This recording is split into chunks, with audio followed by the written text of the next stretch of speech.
More about.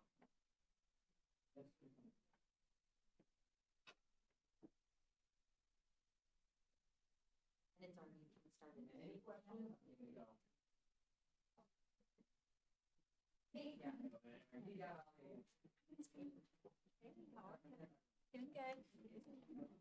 Yeah.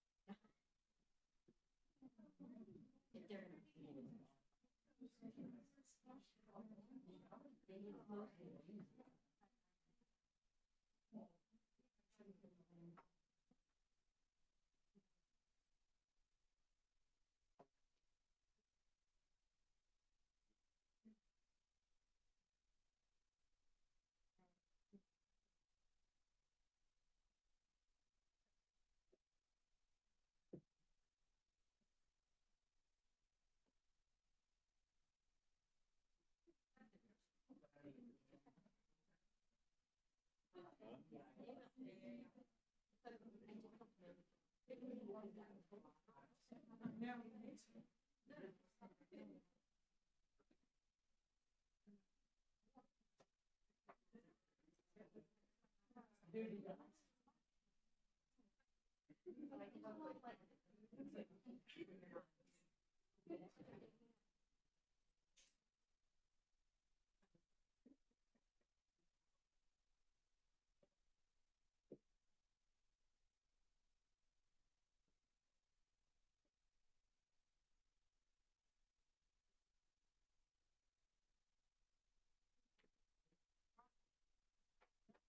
If they're so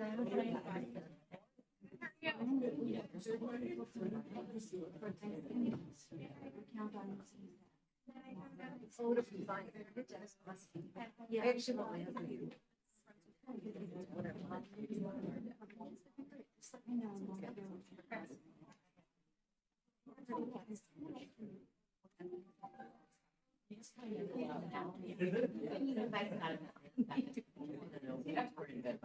Oh, good. Maybe. Yeah,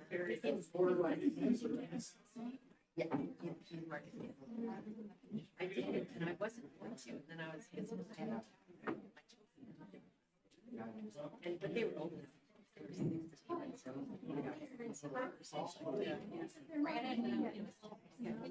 That was a good one.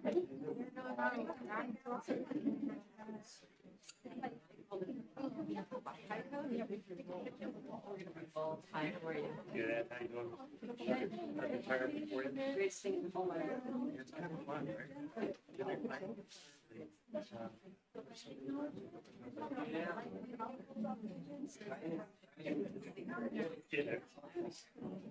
How are you? Yeah. Oh, they are doing it. I'm wet. It's okay, me too. We just need to. I'm not sure. Okay. No, yeah, I know it's on here, the proclamation. Okay. Yeah. 3 point, it's item 3.2. Oh, God, how many is down is that? Oh, it's not, it could be much worse, I promise you. If you're in the 3, you might I'm not not have to staying throw your that boat back. long. It's all right. It's 3.2. Can I submit your? Yeah, it's about the middle. Oh, no, that's. Yeah, so, We have stuff to do. so this was closed. So we start here.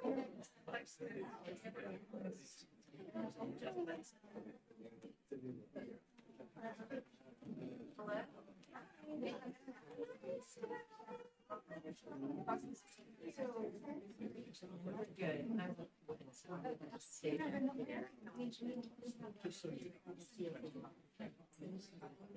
Yeah, and then we're, thank you for doing that. We're gonna do more. We're not doing bigger, but it. So just so you know, that's what. I never compare the language. But if you were. No, our wording is good, but we didn't invite all the people. So we're gonna do it today. And then we're all. Is your husband too? I'm Jackson. I met you at his birthday. My name is.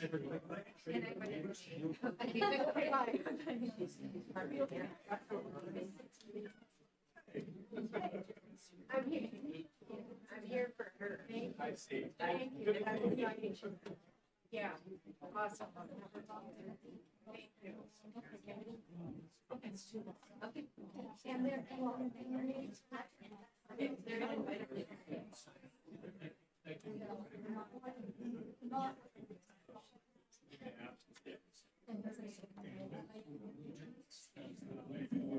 we ready for this? Welcome, everyone. It is 6:03 on November 21st, 2024. I'll call our regularly scheduled board meeting to order. Thank you for coming out and braving the rainy weather. Appreciate to see you all here. Let's start off with a roll call. Stephanie Amott, Here. Bill Adams, Rich Carnation, Here. Paul Cogorno, Here. student board members Kylie Hernandez, Here. Zoe Here. Fermankovic. Next, we have the flag salute. We don't have a leader designated, but it will be led by, okay, it will be Rich. Pledge allegiance to the flag of the United States of America and to the republic for which it stands, one nation, under God, indivisible, with liberty and justice for all.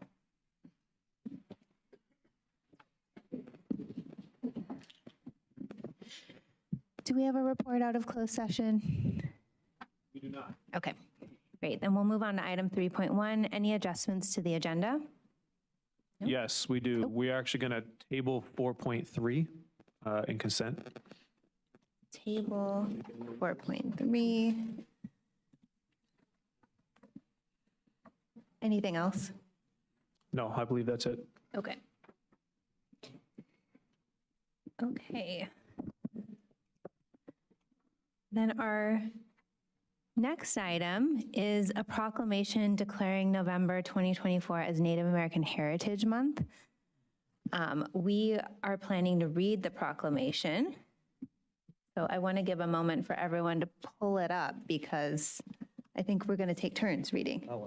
That's typically, Is this the one? yeah. It's also in there, yeah.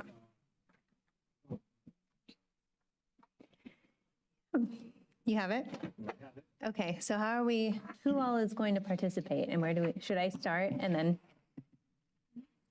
You're in charge, however you want to do it. I know. You want to start with Paul and then it just goes in order? Yeah, You can jump back over like a typewriter? Just do it, we'll each do a paragraph.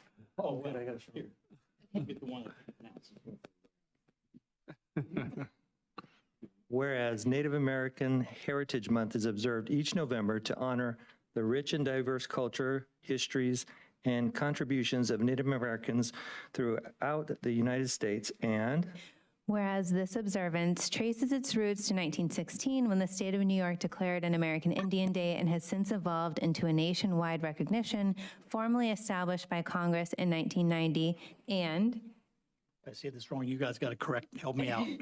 Whereas the Windsor Unified School District is located in and around the ancestral territory of the Federated Indians of Great and Rancheria, the Lytton Band of Pomo Indians, the Dry Creek Rancheria Band of Pomo Indians, the Cloverdale Rancheria of Pomo Indians, Michoua, Wopo Tribe of Alexander Valley, the Khoi Nation, and the Kashaya Band of Pomo Indians of Stewart's Point Rancheria, and Whereas these tribal nations include descendants of the Coast Miwok, Southern Pomo, Kashaya, and Wapo people who lived in harmony with the land since time immemorial, nurturing its ecosystems and preserving their cultural heritage, and Whereas Native Americans, including those native to the ancestral territories where the Windsor Unified School District is located, play a vital role in our community and our educational institutions, contributing to the cultural, economic, and social fabric of Sonoma County, the state of California, and nationally through education, advocacy, and cultural preservation, and whereas acknowledging and celebrating Native American Heritage Month promotes awareness of the injustices faced by Indigenous people and fosters respect and understanding among all members of our community, and whereas the Windsor Unified School District is committed to inclusivity and values contributions of all cultures that enrich our students, staff, families, and entire community. And I'll just do one that I think we missed. Whereas the history of Native Americans is marked by resilience and strength in the face of tremendous challenges, including colonization, displacement, and cultural assimilation, which has shaped their ongoing fight for sovereignty and recognition. And Now therefore be it resolved that the governing board of the Windsor Unified School District does hereby proclaim the month of November as Native American Heritage Month, encouraging all our students, staff, families, and entire community to reflect upon the history, cultures, and contributions of the Federated Indians of Great and Rancheria, the Lytton Band of Pomo Indians, the Dry Creek Rancheria Band of Pomos, the Cloverdale Rancheria of Pomo Indians, the Mishawal Wopo Tribe of Alexander Valley, the Khoi Nation, the Kashaya Band of Pomo Indians, and all Native Americans peoples. Be it further resolved that the Windsor Unified School District calls upon its teachers, staff, administrators, students, and families to engage in educational programs, events, and activities that promote awareness and appreciations of Native American culture and heritage, and seeks to build partnerships with local Indigenous communities to honor their traditions and history. thank you. Thank you. Yeah. Okay, and then we'll move on to celebrating success with Principal Heather Christensen from Big Picture Learning Windsor.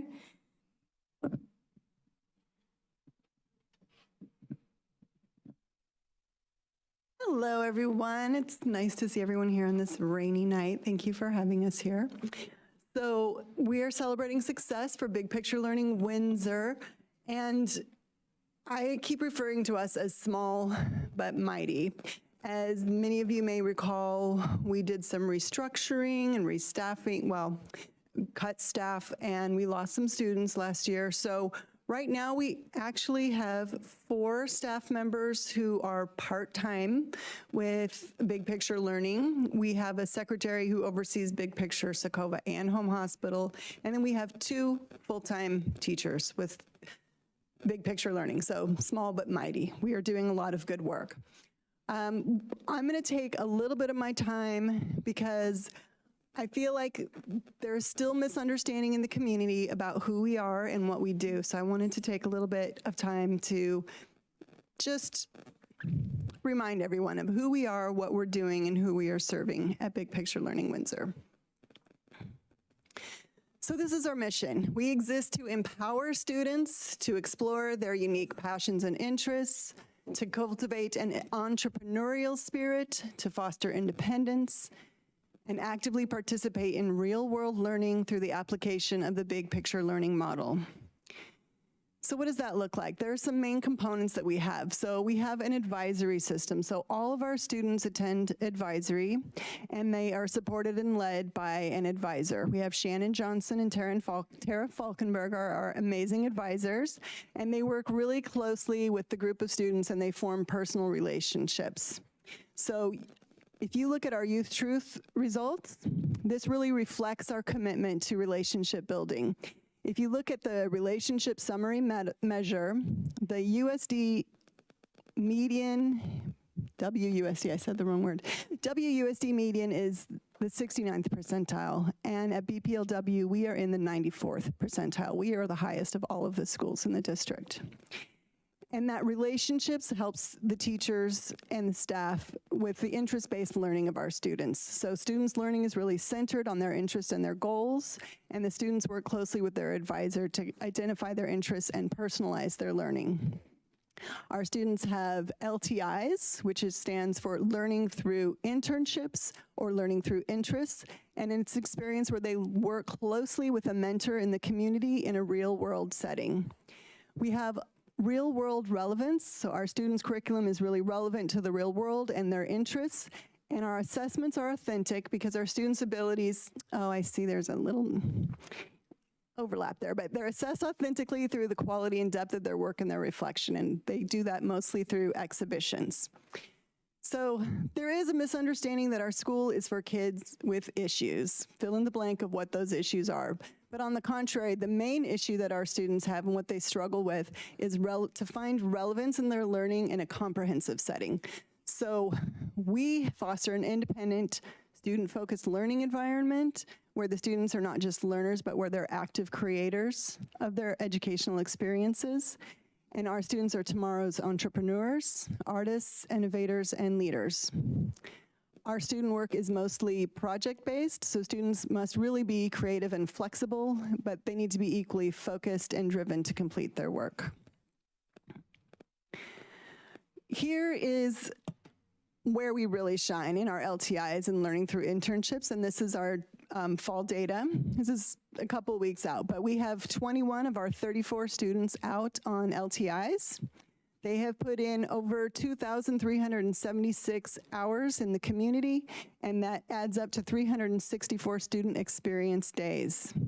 We have renewed our mentor relationships with Cookie Take-A-Bite. They're one of our longest term mentors. We have students out with the town of Windsor, and we are one of the only big picture schools that I know of that has a relationship like that with the community that they're in. And we have 3 students out with Art Diaz Construction. He is a local Rotary member and has been a longtime mentor as well. And I want to point out with like Cookie Take-A-Bite and Art Diaz, sure, they may be learning about baking and about construction, but they're also learning about small business and what it takes to be a business owner. In fact, one of our early students with Art Diaz learned about business, and he is now a business owner here in Windsor. We have our first apprentice, Abdiel. He's studying through the California Barbering and Cosmetology Apprenticeship Learning Center.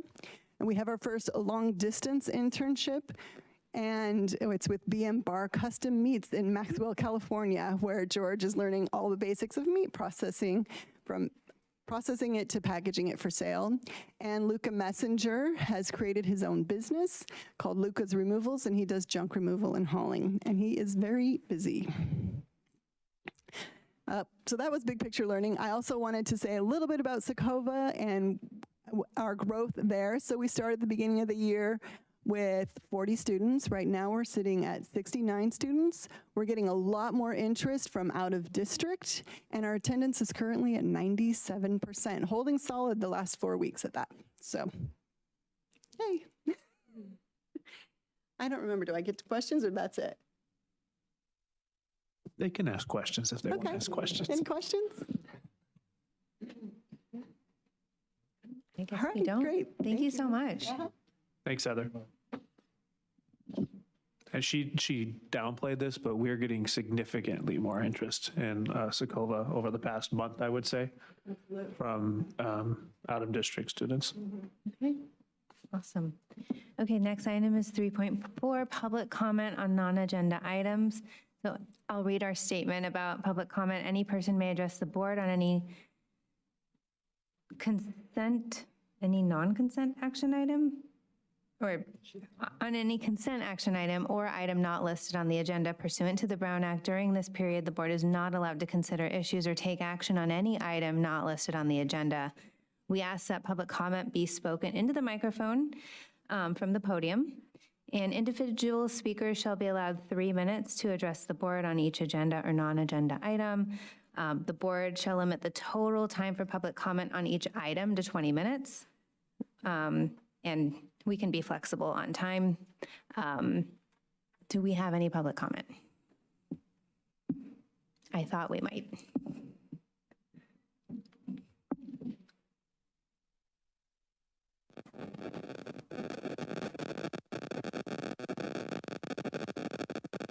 Hi, good evening. My name is Virginia. I'm a mom of my son.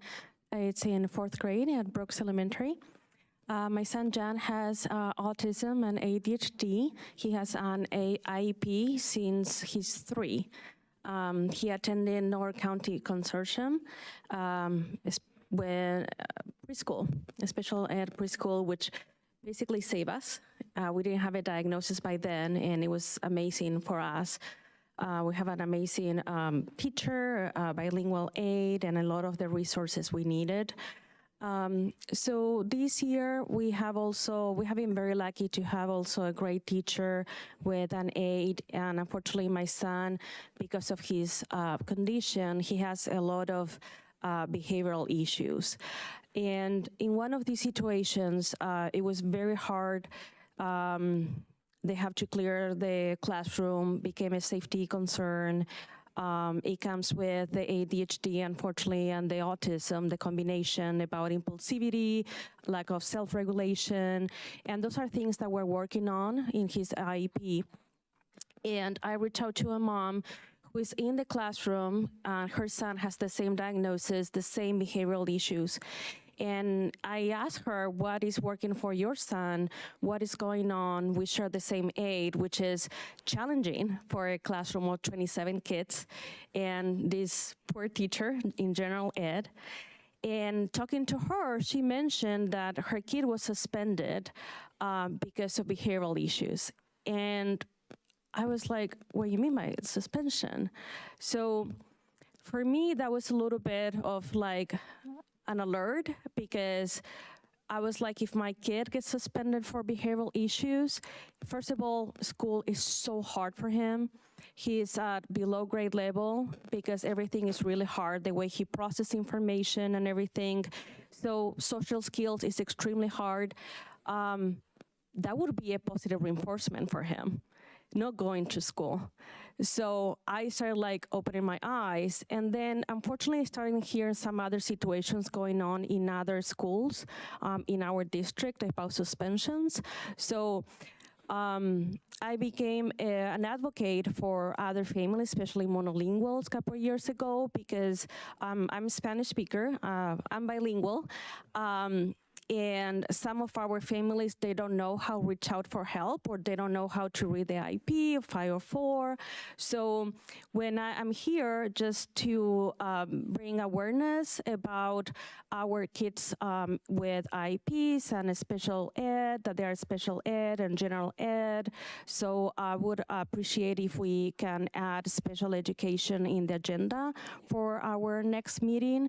And I emailed the trustees in the past, and I'll be happy to be a resource for any information regarding ADHD. I'm not an expert, but I have a lot of resources, and I would like to continue advocating and helping the district and the families to get some support. And I really appreciate the opportunity to be here, and also the great work that teachers are doing for our kids. Thank you. Good evening, Superintendent Decker, members of the board and district office, and I also speak to all the members in the audience who are also educators and administrators for the district. Could you tell us your name? Yes, my name is Rebecca Rocha. I've been a resident of Windsor for the past 23 years. I also started my first teaching job in Windsor in 1999. I'm here tonight to formally request that you place the topic of discipline of students with disabilities on a board agenda item for an upcoming board meeting. This is an urgent matter which must be addressed by the board. 4 years ago, a group of parents met with Director Ahmad regarding our concern when we noticed this happening. We also asked to form a parent advisory group with Superintendent Decker 4 years ago. In the last 4 years, I have encountered many families who have suffered at the hands of the egregious decisions of the district to essentially expel their students with disabilities, even though the district is not calling it an expulsion. What is more concerning is that many of these students have had to wait at home for a non-public school placement with no services. The pattern is clear. The district is playing a game of suspending students in 5-day chunks. Then when they get to 10 days, they hold a manifestation determination meeting. Families are then told that their students aren't going to be expelled, but they can't return to a WUSD school. From there, some students receive services, maybe an hour a day at home, or maybe nothing at all. Lack of services from the families that I've spoken with has ranged from their kids going a few weeks to with no services, to one family going for 5 months with their child at home. with no education. I ask you, how is this possible? I ask other special education experts that I know of if they are familiar with this practice, and every single one of them is shocked that this is happening. I am formally requesting that the board get involved and ask the district to form a task force to address this. When you look at the California State dashboard results from 2024, which were released today, you should be concerned that the suspension rates for students with disabilities at Cali, Windsor Middle School, and Windsor High School is higher than the state average. I know that WUSD is participating in the CAPS network, and you're learning about PLCs, and one of the things they talk about is forming a task force to study a problem. I'm asking that we assemble a team, study the problem. Part of studying this problem is knowing how many more students is this happening to. We need to examine the suspension data, including number of days students are suspended for, know how many students have had a manifestation determination meeting, and we need to know how many students are at home waiting to be placed elsewhere. We'd also like to know the demographics of the students this is happening to. I won't go through all the steps of a task force, but one of them is providing sufficient support.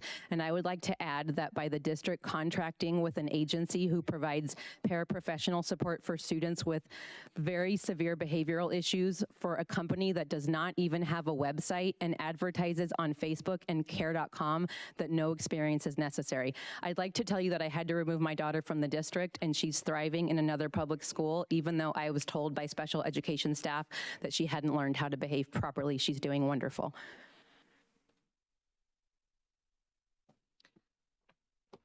Good evening. My name is Megan Knight. I had a child at Maddie Washburn Elementary. There isn't nearly enough time in 3 minutes for me to capture the trauma my family has endured, or the profound failures that we've experienced at the hands of the Maddie Washburn Elementary leadership and the Windsor Unified School District Special Education Department. I'm here tonight not because I can undo the harm already done to my child or my family, but because I choose to stand for the parents who don't realize they're being taken advantage of, for those too afraid to speak out for fear of retaliation, and most importantly, for the children lost in a system in which their parents don't understand. Sending our children to school in today's world is daunting enough as it is. To all the parents listening, please do your research. Do not just assume that the school is acting in good faith. If I could go back in time, that would be my advice. Our children are not just names in a file or incidents on a report. They have feelings and they deserve better. I'm asking this board to take a hard and honest look at the leadership in place and their actions and their decisions. What I've witnessed has been a glaring lack of empathy, compassion, and professionalism. When my child needed support, we heard statements like, "I guess your child hasn't mastered the skill," in response to demonstrated positive results when adequate support was provided, or "Kindergarten isn't a required grade level, so this is a great time for this to happen." These comments weren't just insensitive, they're dismissive of the neurodivergent community, and they're unacceptable for leaders who are entrusted with our children's education. The errors and non-compliance that we've experienced are staggering, from punitive punishments for a neurodivergent child as young as 4, to failures and misrepresentation in communication, inaccurate attendance records, last-minute classroom changes, and violations of procedural requirements during suspensions. The mishandling was relentless, and I'd be happy to send you documentation of all of it. There was no restorative process, no genuine effort to repair the damage, and no fair chance for my child. I've spoken with many other parents over the past year and a half who have faced similar struggles. This is not an isolated issue, it's systemic. My only purpose in speaking tonight is to ensure that you fully understand the depth of the problem. Our family has endured extreme hardship, and I do not want any future families to experience the same. Children deserve a system that works for them, not against them. Families deserve transparency and fairness. And I urge this board to investigate these issues thoroughly, to listen to the voices of those that are impacted, and to commit to making meaningful change. Please add the topic of special education on your future agenda. This district is legally required to serve the student population of this town and consistently allocate substantial financial resources per student to place them in alternative programs. Thank you so much.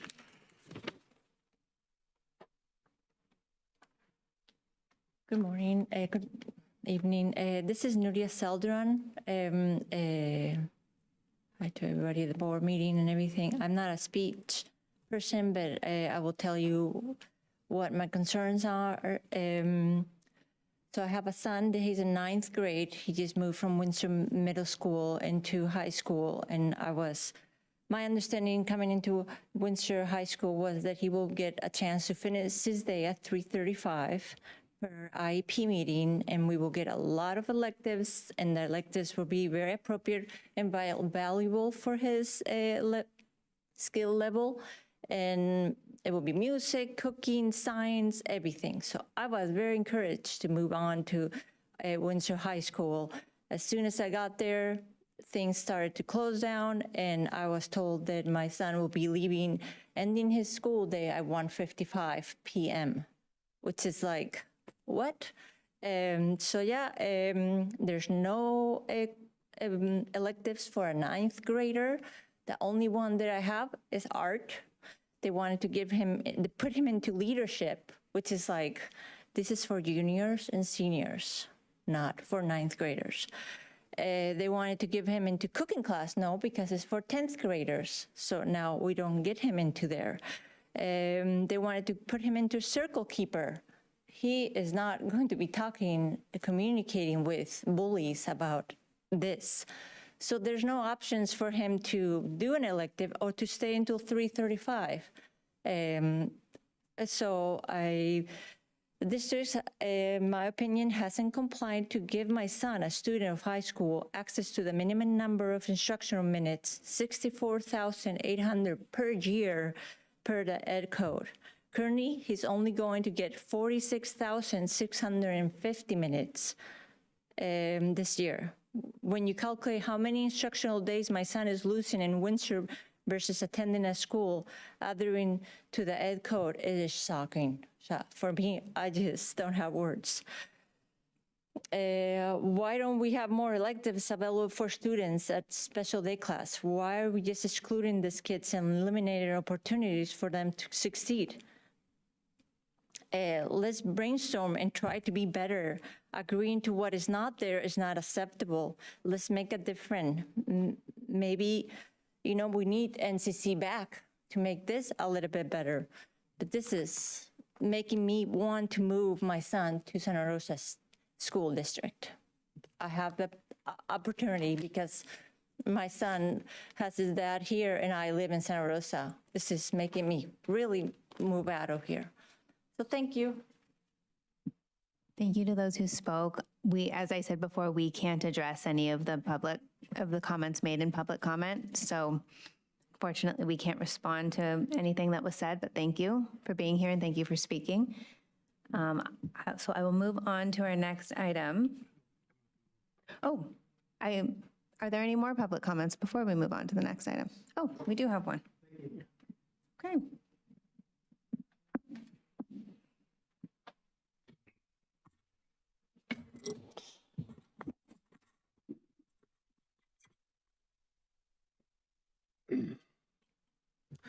Good evening, trustees. My name is Kevin Scanlon, currently a 27-year resident of the town of Windsor, Windsor Creek Residential and Elementary School neighborhood.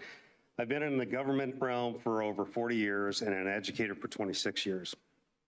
I was a volunteer for 16 years at Windsor High School. The saying, just because you can, the question then becomes, should you? Since the closing of Windsor Creek Elementary, you have missed the opportunities to have kept the property alive for students and student athletes to use the athletic field and fully operational gymnasium, and or to have a co-op with the town of Windsor Parks and Recreation to operate the property for all to use that is centrally located in the town.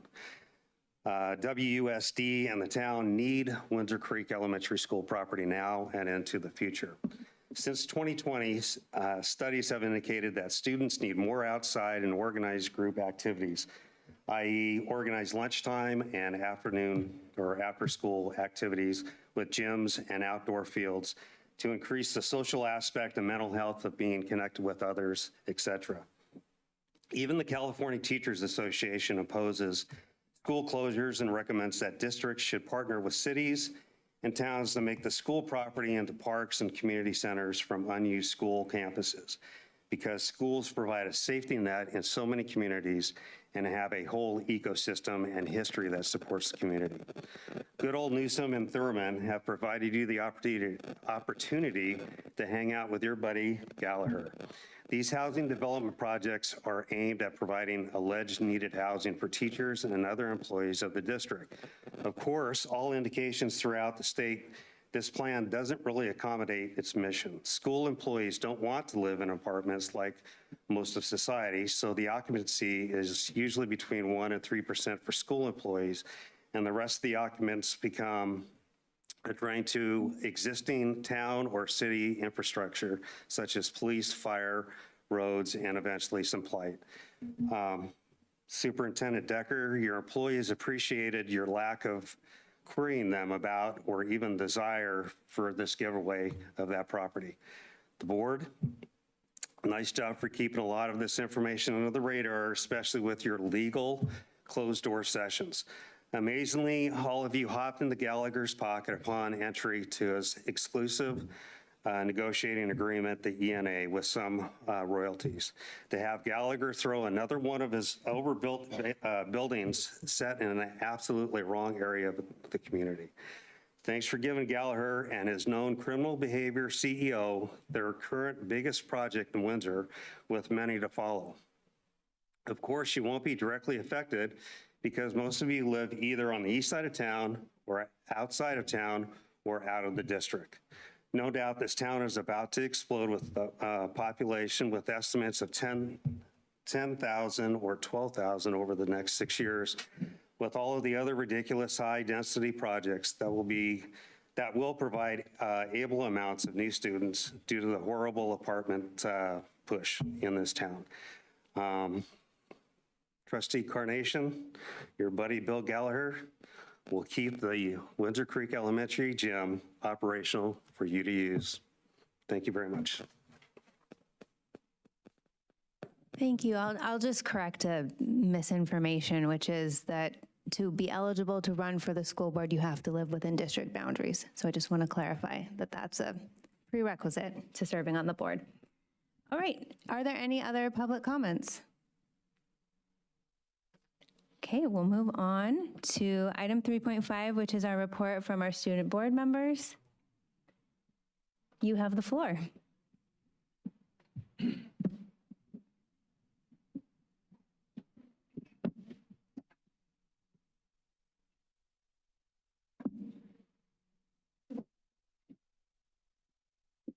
All right, so here is our summary on Maddie Washburn. So some recent events was the Bubble Run fundraiser, the Halloween parade, Social Thinking Student Assemblies, Maddie Site Council meeting, November Jaggy Pride Assembly, Maddie Brooks ELAC meeting, Coffee with Principal, Maddie Brooks PTA meeting, Family Movie Night, Parent-Teacher Conferences, and Scholastic Fall Book Fair. And on the right, you can see some pictures. On the very, very top was the mural painting, and Zoe and I went there. It was really cool. It's a mural that was painted by all the students and Maddie Washburn. And then some more upcoming events for Maddie Washburn is the Kinder Friendship Day, 1st and 2nd grade spring lake field trip, Windsor tree lighting ceremony, Maddie Site Council meeting, December Jaggy Pride Assembly, Jaggy Student Leadership meeting, and holiday sing-along. So some information from Brooks Elementary is the spring 2024 CASP scores. So it's a good improvement in reading, some growth in math, growth for students with special needs, which we love to see, growth for outgoing 5th graders compared to when they entered. We also have the PTA Color Run, and it raised over $20,000 for school resources and 5th grade science camp. Some upcoming events is the Winter Wishes Giving Tree and annual Winter Art Hot Cocoa Stroll. So for Cali, we have Dia de los Muertos event, Rodeo Bike Day, Reading Buddies. And then the upcoming events is a Dine and Donate at Panda Express and a Walk and Roll to School.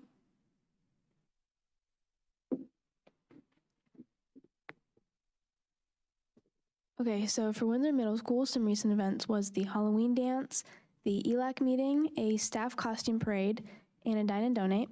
And some upcoming events are Thanksgiving break, a Dine and Donate at See's Candy, Coffee with the Principal, and a Spirit Week. At Big Picture Learning, they will be having an ongoing Dine and Donate at Pizza Guys every Monday, Tuesday, and Wednesday. They had a Santa Rosa Junior College Information Night and their Fall Harvest Fest last night. And then some upcoming events, they have Thanksgiving break and they're continuing their LTIs. For Windsor High School, the October PSAT was recently held for 11th graders, and 74 students qualified for the National Merit Scholarship, which is the highest mean total score in 4 years at the high school and higher than California's overall mean total score. And then the October SAT, which is the first ever school day digital SAT for 12th graders. We had 57 students take it. It was 27 students first time, and 20 of those students raised their score. And then we had a showing of the movie Diary of a Wimpy Kid, Dog Days, and actor Steve Zahn, who plays the dad in Diary of a Wimpy Kid, came for like a meet and greet, and you could take pictures with him, get your book signed. It was a lot of fun. And then some upcoming events, we will be having a food and toy drive at the high school, and then a spirit week.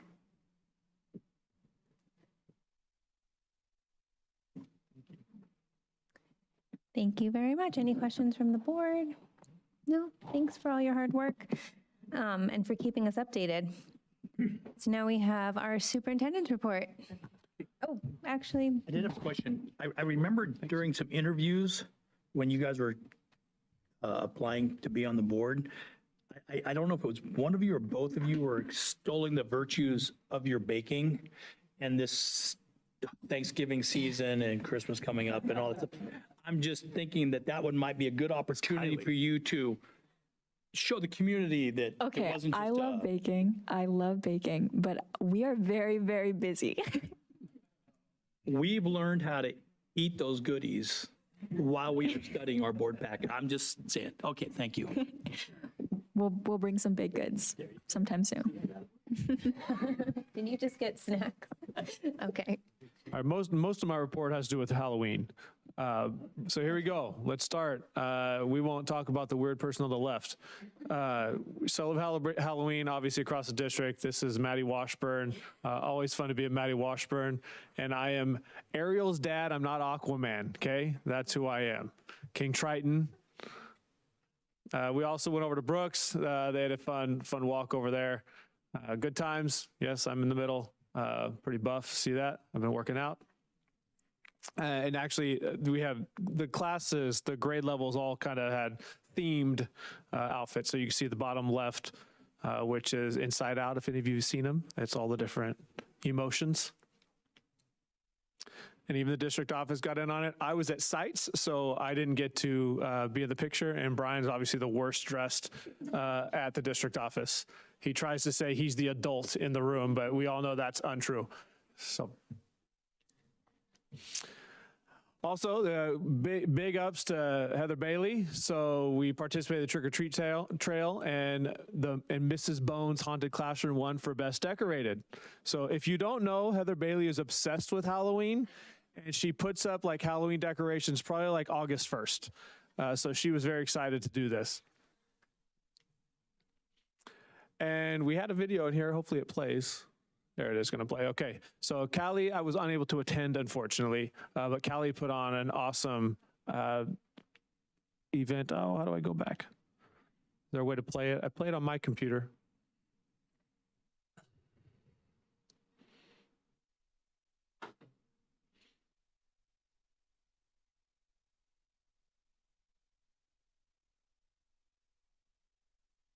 I think we're missing sound. There you go.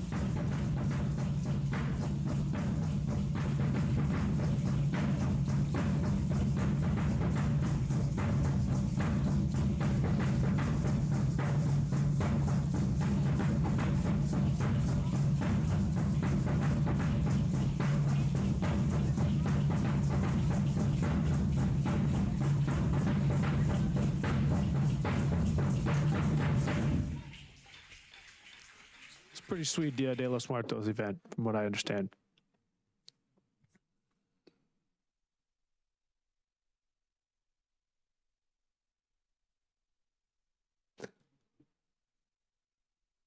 It won't let me go, Brian. Will you go moving forward?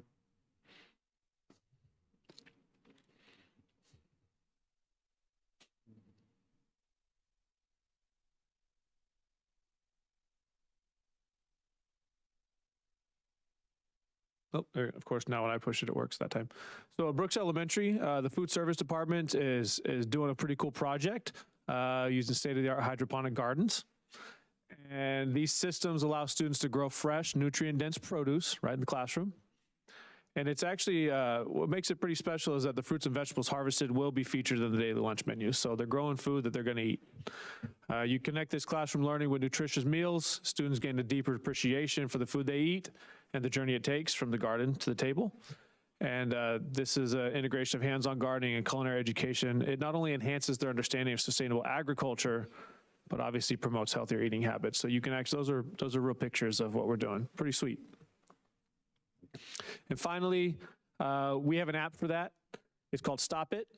Some of you may have read a newspaper article where it was used at Montgomery High School.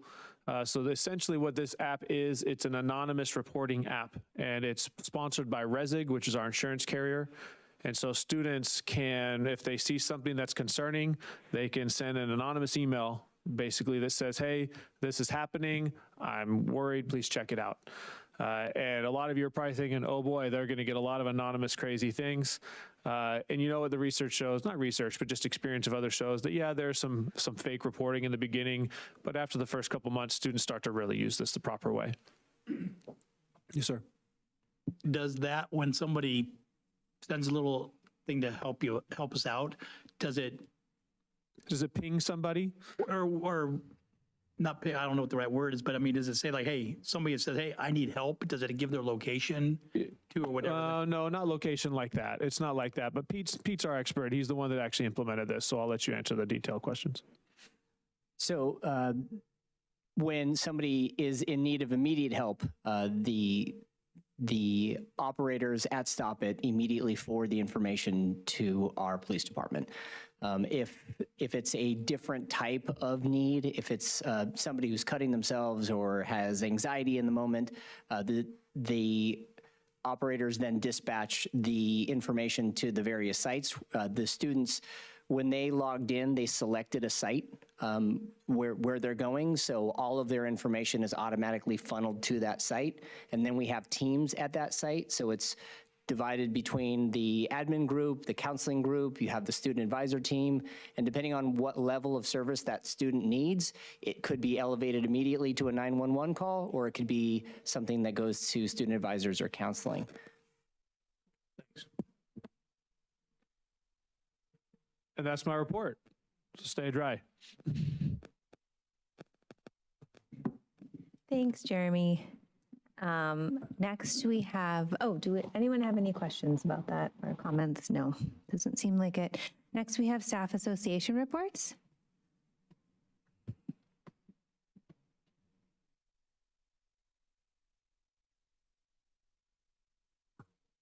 I'm Susanna Pfeffer, WDEA president, and I want to keep this super, super short because it's nice to see you all here dry, and I want you all to get home safely and get out of here early, as early as possible. Just wanted to let you all know that Windsor High School administration and WDEA have been starting to put together a bell schedule that will accommodate more instructional time for students and more tier 2 and 3 support time. So we're working on it. We're not there yet. I just want to let you know that. And happy Thanksgiving, everybody. Thank you.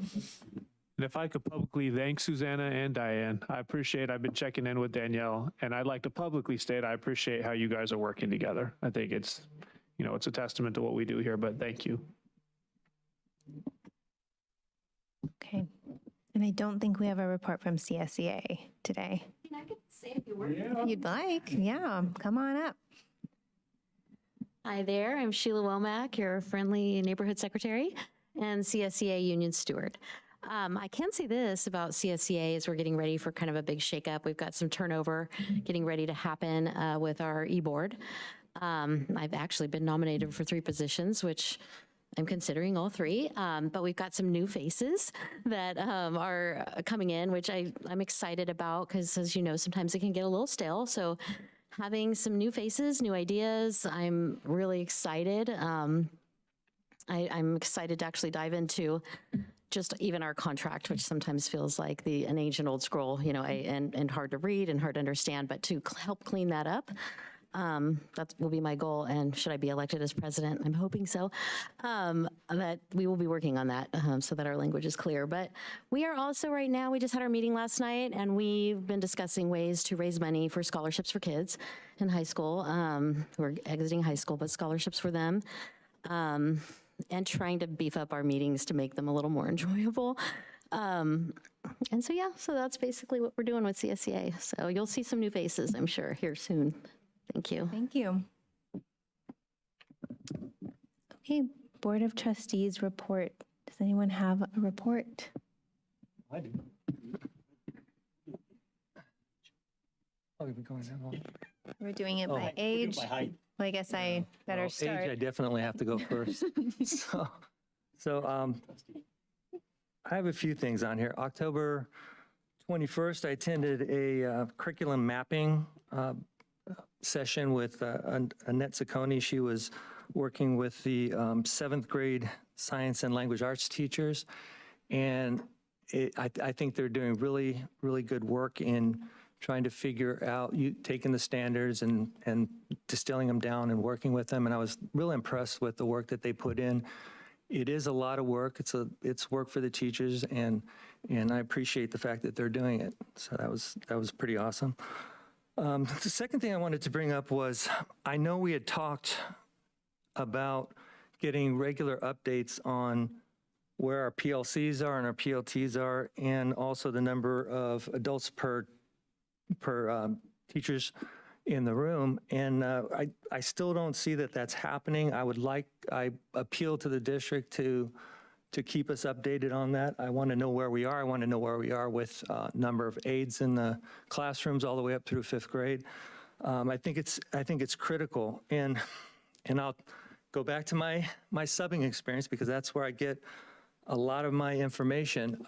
When I was subbing up in Cloverdale, I see where the aides in the classroom make a tremendous difference all the way up through 4th grade. They're doing, and also I also wanted to bring up that programs do matter. Because I remember one of the principals one time chastising me that programs don't matter, it's good teaching that matters. Well, there is a program that they're using up in Cloverdale, it's called UFly. And it is a fantastic program. And here I'm a sub, and I was able to figure out how to use the slides and do all the things in the classroom. And what I saw happening was the children are starting internal. This is a phonics-based program for those you don't know. It's phonics-based, and they work with it. It's about 10 to 15 minutes of whole class, and then they break out into small group. They have aides push in and work with small groups. And why I know it's working, a little 2nd grader came up with me and said, well, Mr. Kagono, that word has to be rake because there's an E on the end of that word. So they're starting to internalize all these things. And I didn't know what heart words were. Heart words were words that you can't sound out, like the word said. Because I was like, why does that have a heart on it? And they knew, and they told me. So anyway, it's a wonderful program. And the reason I bring it up is, again, my push for having more aides in the classroom, smaller group, and having programs that are really cutting edge, because I really felt like they were. And I think that's it for my report. Well, and also I did go on November 7th to Native American Family Night at Big Picture Learning. I thought that was a wonderful experience to see. I didn't know it was a potluck, or I wouldn't have ate ahead of time, but it was a wonderful experience, and that's my report. And Paul, we're actually using UFly as well. We just started this year. I can't say enough good things about it. I've been in classes from TK through fourth grade. They're all using it, and I think it might fill a lot of those holes that we currently have as we know with our reading scores. So I'll make sure to give you an update on how it's going. We've had good feedback, and I apologize. I remember what you requested, and I didn't put it on here, and that's my fault. So I apologize for that, Paul. Oh, no worries.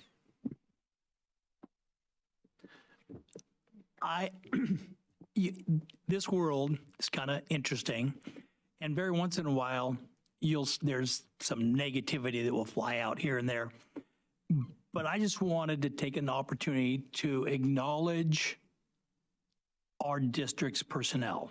And I'm trying to be anonymous because I don't want these people they don't want any light shined on them because they're shy and they are just God's angels and do wonderful things. But I just want to let you know that oftentimes you'll hear that, people are policies, and the culture of a place really depends on the people, and that the people that are here creates things. So I just want to let you know that there's 2 angels in our district that heard about a family that was having trouble. There's quite a few kids in the family, and they didn't have any money for a Thanksgiving dinner, and they were short on just everything, quite frankly. And they took it upon themselves to go out and raise some money and get that money to the family. And then the family didn't ask. They inadvertently heard through one of the kids about something, and they just kind of put some things together, reached out to the parents to get some information, a little bit of help. And obviously that's always sensitive and what have you. But they did such an awesome thing with such class and love. And while it's 2 specific people in our district that are on payroll, I know our district is full of a lot of people that do these kind of things and have these kind of hearts, but also keep their eyes open and their ears open for opportunities to help people in their moment of need. And the older you get, I'm getting older, I look back on my life and I can recognize very distinct moments where I was pretty helpless and somebody had to help me in my situation. So I'm really sensitive to when I hear people doing just amazingly nice things for other people for no credit, no recognition, no anything other than just being sweet human beings to their fellow men. I just wanted to bring it up. Hopefully there are people, they're home and they're listening and they know that their good acts and their good deeds are appreciated by people, and others that might hear this, they might be inspired to look a little more, have their ears tuned a little bit more to people, especially this time of year.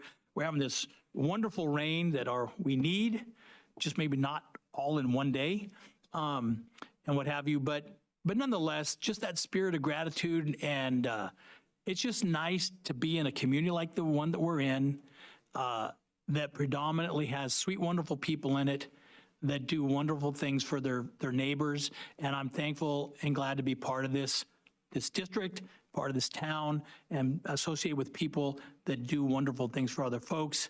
And while they would die if their name was mentioned, I just want them to know that I appreciate their angelic behavior of theirs, as well as the many other people that also do wonderful things. And we're a blessed district to have so many wonderful people in it. And that's kind of my report at this time of the year. I'll go briefly. Rich, you inspired me with your focus on gratitude, to not be focused on non-grateful things. So we had an election recently. Our 2 trustees who were up for election were reelected. So I wanted to congratulate Bill. Molinelli's not here today. She's not feeling well, but she got reelected. And so I think that's nice for us that we get to keep our team together and keep working as a cohesive group. It takes time to get to know each other. So we do kind of get to cruise and keep working. So I think we're pretty happy about that. I was going to make a comment about anonymity from a different perspective, people who maybe use anonymity to their advantage, but I will not. I will focus on gratitude and just also thank everyone here, you know, going into the Thanksgiving holiday. Just very appreciative to be here and get to work with all of you and see our wonderful people who come to our meetings. So thank you. And I wanted to second Paul's comments on just like everything you say about PLCs, about curriculum, because that really is, at the end of the day, what we want to focus on is making sure that we're teaching kids how to read and write and problem solve, math, problem solve and math. So basically everything you say about that I agree with. So I will just say +1 to that. Right. Okay. Next, we have approval of the minutes from October 17th. Do I have a motion? Do we need to discuss? I'll make a motion to approve the minutes from October 17th. I'll second the motion. Okay, all in favor? Aye. Aye. Aye. Aye. Aye. Aye. Okay, I think that's unanimous, 1 absence. And then we will move on to item 3.10, which is staff recognitions. Pete Sullivan will be presenting this item.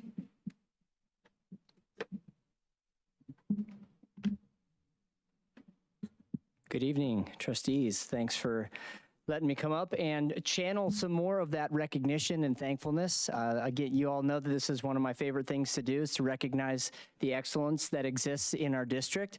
And this week, we're celebrating 2 staff members from Big Picture Learning Windsor. And so we're going to start tonight with the certificated staff member, which is Dana Jones. Dana is a veteran Windsor Unified School District teacher who brings many talents to her positions. As the Big Picture Learning internship coordinator, Dana works with our advisors and students to facilitate and oversee the internship process. She builds relationships with community mentors, brings new mentors, and utilizes her vast network of Sonoma County connections to benefit our students. Dana brings a variety of guest speakers to inform students and arranges leaving to learn opportunities to expand students' understanding of future career and educational possibilities. Additionally, Dana has tackled the job of supervising teacher for our new Sonoma County Virtual Academy with gusto. So thank you, Dana Jones. Our classified recognition this evening, I believe this is a repeat, and she is fantastic and deserving of it. This is Nora Luna. Nora is secretary who greets all students, families, and staff with kindness. Nora also serves as translator, community liaison, registrar, attendance clerk, head office organizer for Big Picture Learning Windsor, Sokovia Home and Hospital Program. She has also been serving as the attendance and welfare clerk for Windsor Oaks, so she is incredibly busy. Nora has a steep learning curve this past year, and she's bravely taken on multiple responsibilities and roles with grace and a willingness to learn. Nora is dedicated to always doing her best and serving our community. She brings her attention to detail and experience to diligently complete all of her tasks, and she is an incredible person and an asset to our schools. I agree. And so you all know, I will be at Big Picture Learning Windsor on December 4th, I believe, yes, at 9 a.m. For the presentation and recognition. And I will coordinate with Jen to make sure you all receive your invitations. Thank you very much. Thank you for that. I will now pass it on to Rich to do consent. Okay, thanks, Stephanie. For consent items, we're actually, so 4.3 got pulled, right, Jeremy? Yes. Okay, so 4.3 is pulled, and I would like to actually pull 4.7 for discussion purposes. So I'd like to make a motion that we approve 4.1, 2, 4, 5, and 6. Second. Any discussion? Okay, all those in favor? Aye. Aye. Aye. Aye.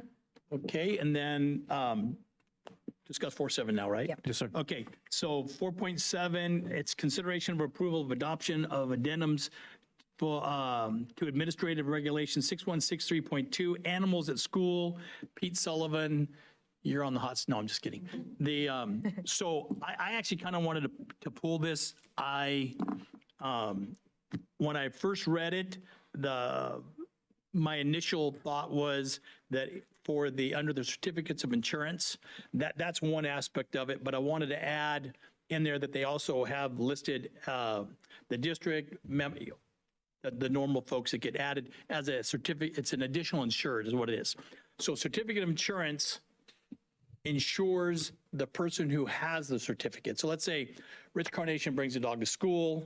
My dog bites somebody, right? My insurance would cover me, the certificate holder, for that. But that's all it covers. So normally, when you issue certificates of insurance, you can, a group like our district, other agencies, they can ask for what's called a certificate, an additional insured, meaning that all the directors, officers, employees, et cetera, of the district are also insured under that policy. It usually costs, like our company, Waterworks, whenever we build something, we have to name everybody as an additional insured, and it basically gives them insurance too in case something happens. It usually costs our company, if we issue a $6 million policy, sometimes if we do an additional insured, they charge us like $25 per additional insured certificate. So it's not I would be surprised if it's a very large expense to whoever it is, but I think it would be prudent that in addition to the insurance, that the additional insured be a requirement that's in there. That's just one of the things from a logistics standpoint. The other is that I was reading through this thing, and I got an email, and in that email, there were some things that were listed that kind of had some lingering questions with our policy, and I want to give you some experience. I'm also on the North Coast section, the Board of Managers, and a policy came to us 6 months ago, and I read it, and I actually happened to know, it was wrestling oriented. I know pretty much everything about wrestling, and I read it, and the policy that they were trying to pass, it had a whole bunch of flaws in it, and to the point where it was a 6-page document, and in that 6-page document, they had inconsistencies on the same page, much less in different parts of the agreement anyhow. So I showed it to everybody, and lo and behold, to my amazement, almost half the people still voted for it, even though I just pointed out all these terrible things in this, not terrible things, terrible inconsistencies in this agreement. We got it postponed. It went to a group of wrestling people, about 15. Took 5 months of meeting every week for an hour and a half to 2 hours to hammer out all these little inconsistencies that weren't there before, but they were discovered, of course. Anyhow, at the end of the day, the person who was calling us all kinds of bad names for pulling it off did admit and say, hey, this is a good policy. This is good now. I'm glad it got pulled off. It's a better product. I would like us to, with that, throwing that out there, I would like us to possibly take this, if we aren't in a time crunch, take this and have staff go back a step for a month or two or whatever it takes, and look at the issues that were brought up, and address those issues one way or the other. I have to be honest with you. I'm not naturally an animal person for inside the house or inside a building. That's just not me. But there are a couple animals here at school that I've gotten to see that has changed my mind. I'm not going to mention which they are, but I have concerns about certain things. Those dogs have made me think that I might be overly concerned, right? So they made me have more of an open mind about certain things. So I am tending to say, yes, that I am agreeing to go forward, or at least my one vote, is to approve this, but with the changes, or not the changes, wrong word, with the attention to some of the things that were brought up that are still lacking, or people feel that they're still lacking in this. So that way those things can be addressed, so that way everybody can have some buy-in. I do like some of the language that is in our current regulation, and I'd like to make sure that at the end of the day, no matter if everybody I was gonna say everybody and their dog, that's the wrong thing. If everybody in the whole community brought their animal one day or whatever, and that was all okay to do, at a moment's notice, our district staff has the ability to say, okay, it was a great idea, it didn't work, stop. No, not coming back. I don't want, we're not gonna give everybody I don't know, get out of jail free card, free pass, whatever the right phrase would be. That there needs to be some good safety guidelines. And I read through the stuff. So, and I believe that there are a lot of really good things that are in here that are already addressing some of the concerns. But I think since there's not there's not an emergency issue, we can take a month to kind of address those things. I think we should do that to make sure that what we as a board are agreeing to is the best that we have with the information we have at the time. I don't think that's an issue. So I think we could do that. No issue doing that. So yeah, let's table it then, and then we'll bring it back after we've gone through and met with, the interested parties. So is that how you do it? So yeah, we'll just table it or whatever. Yep. Okay.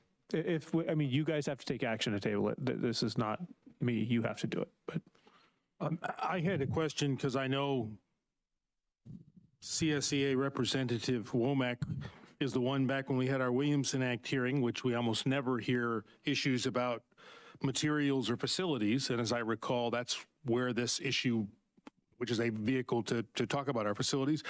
I'm curious, Sheila, if you have any input, if you've looked at the draft policy. It looks like, I would imagine we'll table it so we can get a better set of input or more comprehensive. But I'd be curious if you have any input for, you had shared you were bringing some concerns of people, whether you've had a chance or with those people have had a chance to look at the policy, and if you have any early feedback you'd like to share, since this kind of started with you, not you, but it's, it came through the Williamson Act process, I think in the spring or whenever this was that it came up, right? So, yep, please.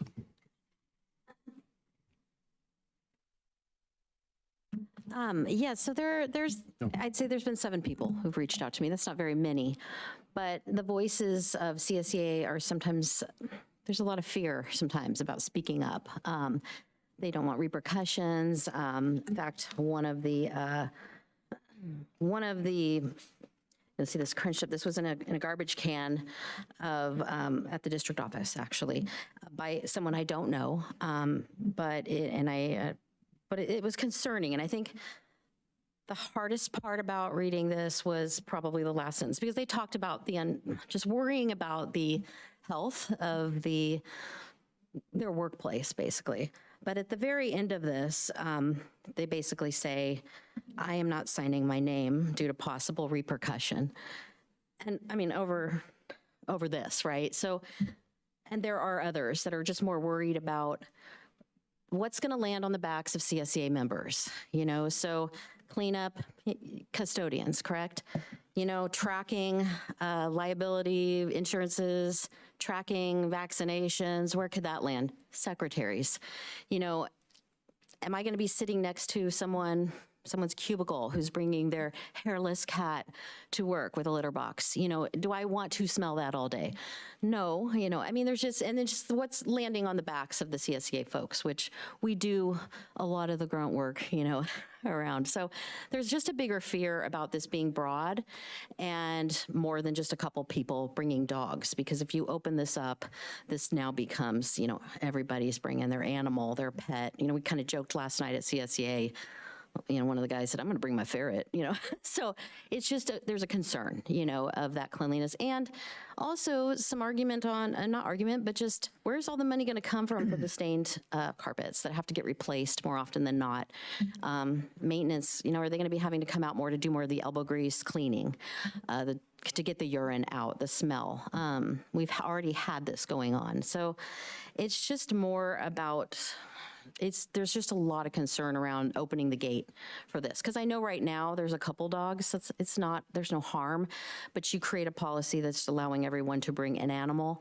Well, it's going to fall on the backs of CSEA folks, and we're very concerned about that. So if we could just be mindful of that, I certainly don't want to be tracking, I don't want to track anybody's animal and their vaccines and their, all their stuff. So as a secretary, I do enough tracking of other things. So So just be mindful of that is what we're saying. So, and I'd be happy to help, our district, work with them, to help with ideas to make this a better policy, a tighter policy, I guess.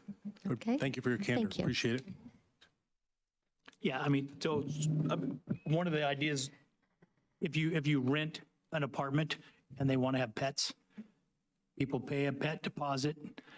The only time I never did it for the one rental I ever had, and after 6 years of someone living there, they go, "Oh, our kids just want a little dog," and I finally gave in. I said, "Okay," and I just had the siding on the house redone like 6 months earlier, and then they moved out 6 months after the dog showed up, and the whole siding at the bottom of the house got eaten up about 4 inches, and I'm like, and when we looked at it, I had my car, "What happened to the siding?" And they looked at it and they go, "Something chewed it." Anyhow, that little dog. So I have to be careful because I already have a negative connotation to some of this stuff already because I've been kind of I've had negative issues. So I'm trying to be more the other way to be more understanding. But maybe in our policy, maybe one of the things to do is if someone's going to have an animal, maybe I don't know, maybe they have a deposit like the example that you brought about the stains or something that somebody might have I don't know. I'm just throwing stuff out there that, look at everything and everybody, get all the input from everybody and figure out a way to make it work so everyone's happy, if that's possible. I think we can do that. So but again, you have would to you take look for a action. motion to table this again, to come back in December or January? We have to move to table. You would, yeah. Okay. Yeah, sure. Then What time do you need? Do we want to try and do it at December? December's going to be a busy meeting with I organizing. wouldn't give a month. I would just say, let us engage with Sheila, right? And let's talk it through and make sure we have a buttoned up policy. yeah, I think if we can try to get consensus, and if that takes a little time, that would be ideal. So do I have a motion Yeah, to I'd so table? move to table it and And a second? Stamp, bring it back to us. I'll second. Yes. All in favor? Aye. Aye. Aye. Aye. And moving on, I think I propose taking just a couple-minute break to stretch our legs. Okay. If that's, so we'll be back in 2 minutes and we will proceed with section 5.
Item 5.1, consideration of approval of new job description, Director of Curriculum / Instruction and Assessment. Pete is going to be presenting this item. Take it away. It says Pete, but I'm actually going to do never it, I think. mind. The little decoy there. So with this item, you know, I want to make clear we're trying to get a new job description approved. We've kind of modified our ed services department. So traditionally we had an assistant superintendent of ed services and we had a director of student services. And so we actually, we lost our director of student services and we never filled the position. We kind of took a wait and see approach to what was really needed. And what we've identified with a lot of the PLC work and with the curriculum mapping that's taking place, as well as the common formative assessments that need to be built, is really where our need is with curriculum instruction and assessment. And so we are proposing to, instead of hiring a director of student services, that we hire a director of curriculum instruction and assessment, and the student services portion of ed services will really fall more to Brian Williams. And then he'll have more support with the curriculum instruction and assessment side with this person, whoever that may be. So this is the job description portion of what that would be, knowing that we plan to post for this position, hopefully to start in the spring. I have a comment on this issue. When Brian moved over from the high school, he was the curriculum director, is that correct? He was assistant sup of ed services, always the same title. But he was not assistant superintendent, correct? No, he was. Okay, that is news to me, because when I first got on the board, before Brian came over, there was no assistant superintendent. There was. Sharon Farrar was the assistant superintendent. Didn't say that on her little tag when I came to meetings. She was hired as assistant superintendent. Okay, well then, forget about my argument. Okay. I mean, no, because my argument is, are we adding more top-heavy admin positions? This would just be the exact same model that we've had, just a different title for the position underneath assistant superintendent. I could have swore that she was not assistant superintendent, but okay, all right. I stand corrected. I think it would have been a valid argument though, Paul. So it would have been valid. No, I just wanted to make sure that was clear, because I didn't like the way it kind of looked, that we had one, we bumped Brian up and then we put another assistant superintendent in. That would have been a concern, 100%. That's all I was bringing up. That makes sense. Okay. No, this would be no change. It would be the same model we've had. Okay. Any other discussion on this item? Any public comment? No, we have support. Okay, we'll do hand clapping as our temperature check. Okay, and some snaps. Great, then do we have a motion? Yep, do we have to approve it? I'll make a motion that we're basically changing the job description. This is approving a job description, and the second part of this would be if we post the position and whatnot, but this is approving the job description, knowing that we are hoping to post for this position to fill in the spring. Well, maybe we have a little bit more discussion. I just feel like we're not It still doesn't feel right to me. For some, I don't know why. It just feels like we're adding another position, because let's say we go ahead and we fill this, and then at a later date you decide, oh, well, we really do need a director of student services. Now we have another layer in there. And I've seen, you might not agree, but I've seen this happen in other districts. So that's my concern. There's zero intention to hire a director of student services. No, and I believe you, and that might be your intention now, but maybe you're gone and another superintendent comes in and does that. So that's my caution. I would hope you would deny that position if that happened, because you would ultimately have the power to deny that. So I want to make sure that I understand this right. Mm-hmm. Aren't we, I think I understand what Paul's saying, but aren't we doing actually the opposite? Aren't we consolidating? No, we're simply, we haven't replaced, Allison think about two people, right? At the beginning of the year, we had Brian, we had Allison. Right. Right? Right now, we just have Brian. There is no second person. That second person was a director of student services. We've identified that there's a greater need for curriculum instruction and assessment. So instead of rehiring the director of student services, we're proposing to hire a director of curriculum instruction and assessment. Our budget doesn't change. In fact, we've gone half a year without filling a position, so there's a savings, but it's exactly as our budget has been built upon for the past 2 years. And we're taking some of the duties that used to be that Allison was doing, and we're shifting them over to the assistant superintendent? Just think about this. Okay. All the duties fall under education services, right? Ed services. Right. We are, with the 2 positions, let's say Brian and whoever, right? There's a division of labor. So we're proposing that division of labor shifts. The division of labor before was Allison took student services and Brian was doing curriculum instruction and assessment. We're proposing that moving forward, Brian is taking student services and somebody else is doing curriculum instruction and assessment. So you're taking 2 positions that do 2 different things, and inside those 2 positions, you're moving some of those tasks around? Correct. Okay. And just to add, what we found is in my role as assistant superintendent, one of my main jobs is supporting the principals, and all of the duties under student services, like helping with discipline, attendance, foster youth, homeless, all of those really are what every conversation with principals is about. And so by being able to oversee those areas, it really connects kind of those duties that I would now be overseeing with the support I can provide for principals, and then allowing someone else to focus on curriculum instruction and assessment. I'm good with this, except for I'm not letting you personally off the hook on the math stuff. Brian is still responsiable for the entire department. I know, I just wanted to say that, He also oversees special education. I know, I just wanted to say that one thing, though. All of it. Because I got a commitment out of him, so as long as he's at Windsor, my math, he's where I'm looking. So doesn't matter who else helps, but I'm still looking. And I think the shift has been over the last few years, right? Because we had a director of ed services position. We didn't have an assistant superintendent for a while. Correct. That's been a recent, more recent development in the last few years. There were a lot more positions, I will say, in the department when we didn't have an assistant superintendent, though, just to note that. Right, we consolidated those. Correct, yes. And then that's when we had Sharon. Correct. Got it. So we did have, I think, 3. We consolidated those into 2. This was before you were on the board. And that's when Sharon was the assistant superintendent. Maybe 2 can do the job then.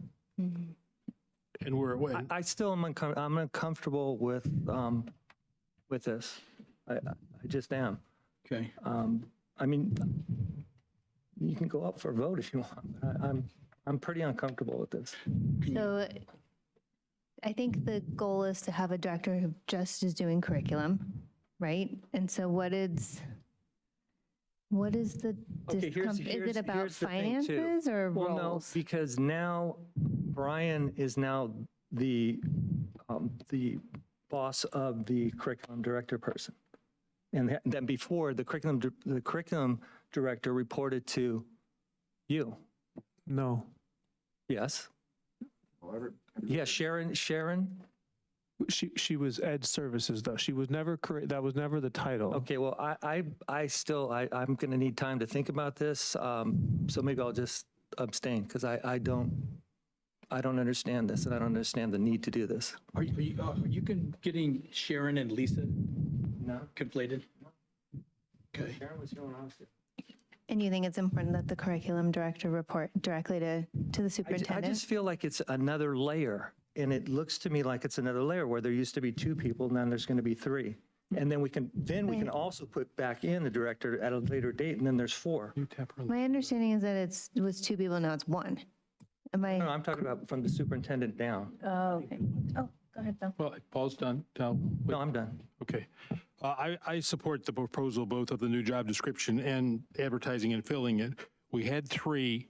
We budgeted for this year for 2. There presently is 1 person doing this suite of jobs that is going to be designated for 2 people. It does not increase the budget. It was in place, and the change of readjusting I think is a policy choice, which I think gets, to Paul's point. But I think exactly how this falls out, we are desperately short of one of the two important administrators in the curriculum student services. Right now, we had two that we started with. We only have one now. I'm sensitive to your concerns about where the reporting should be and whatnot, but anyway, I would support that because this is, I think a hand's going up when we get to public comment, by the way. So that's just my point that I wanted to make. We did have three, which were consolidated to two. One of those left for Brighter Fields, and this would take us from two positions budgeted, one which is filled, to two positions filled. So that's my only comment, that I would support the proposal. We'll entertain public comment. Yes.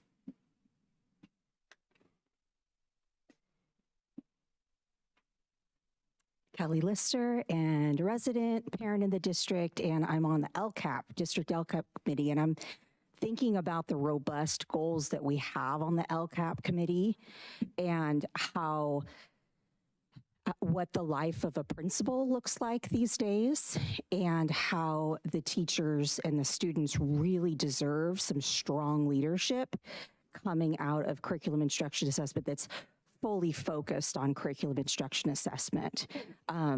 They can really start tapping us into some of those resources that, again, we got to go outside the county. You look across the county at the scores, these are probably not places where we want to look. We want to look outside the county where good work is happening. And if you've got one administrator trying to cover all the bases, I don't think you're going to get that level of focus, targeted focus that you need. And as a parent, I would really like somebody's full focus and attention on that curriculum instruction assessment. So you support this? I think that it's desperately needed, yeah. That's what I need to hear. Okay. Thank you. Okay, any other public comment? I know. She's smarter than we are. Yeah. Okay, I will bring it to a vote now. I think we had a motion and a second, and I'll call for a vote. All in. Hold on. I don't think we did. Did we? Okay, well, let's do it. Who will make a motion on 5.1? Based on all the comments, I will make a motion that we approve this change. I'll second. Great. All in favor? Aye. Aye. Opposed? Abstentions? Oh, okay.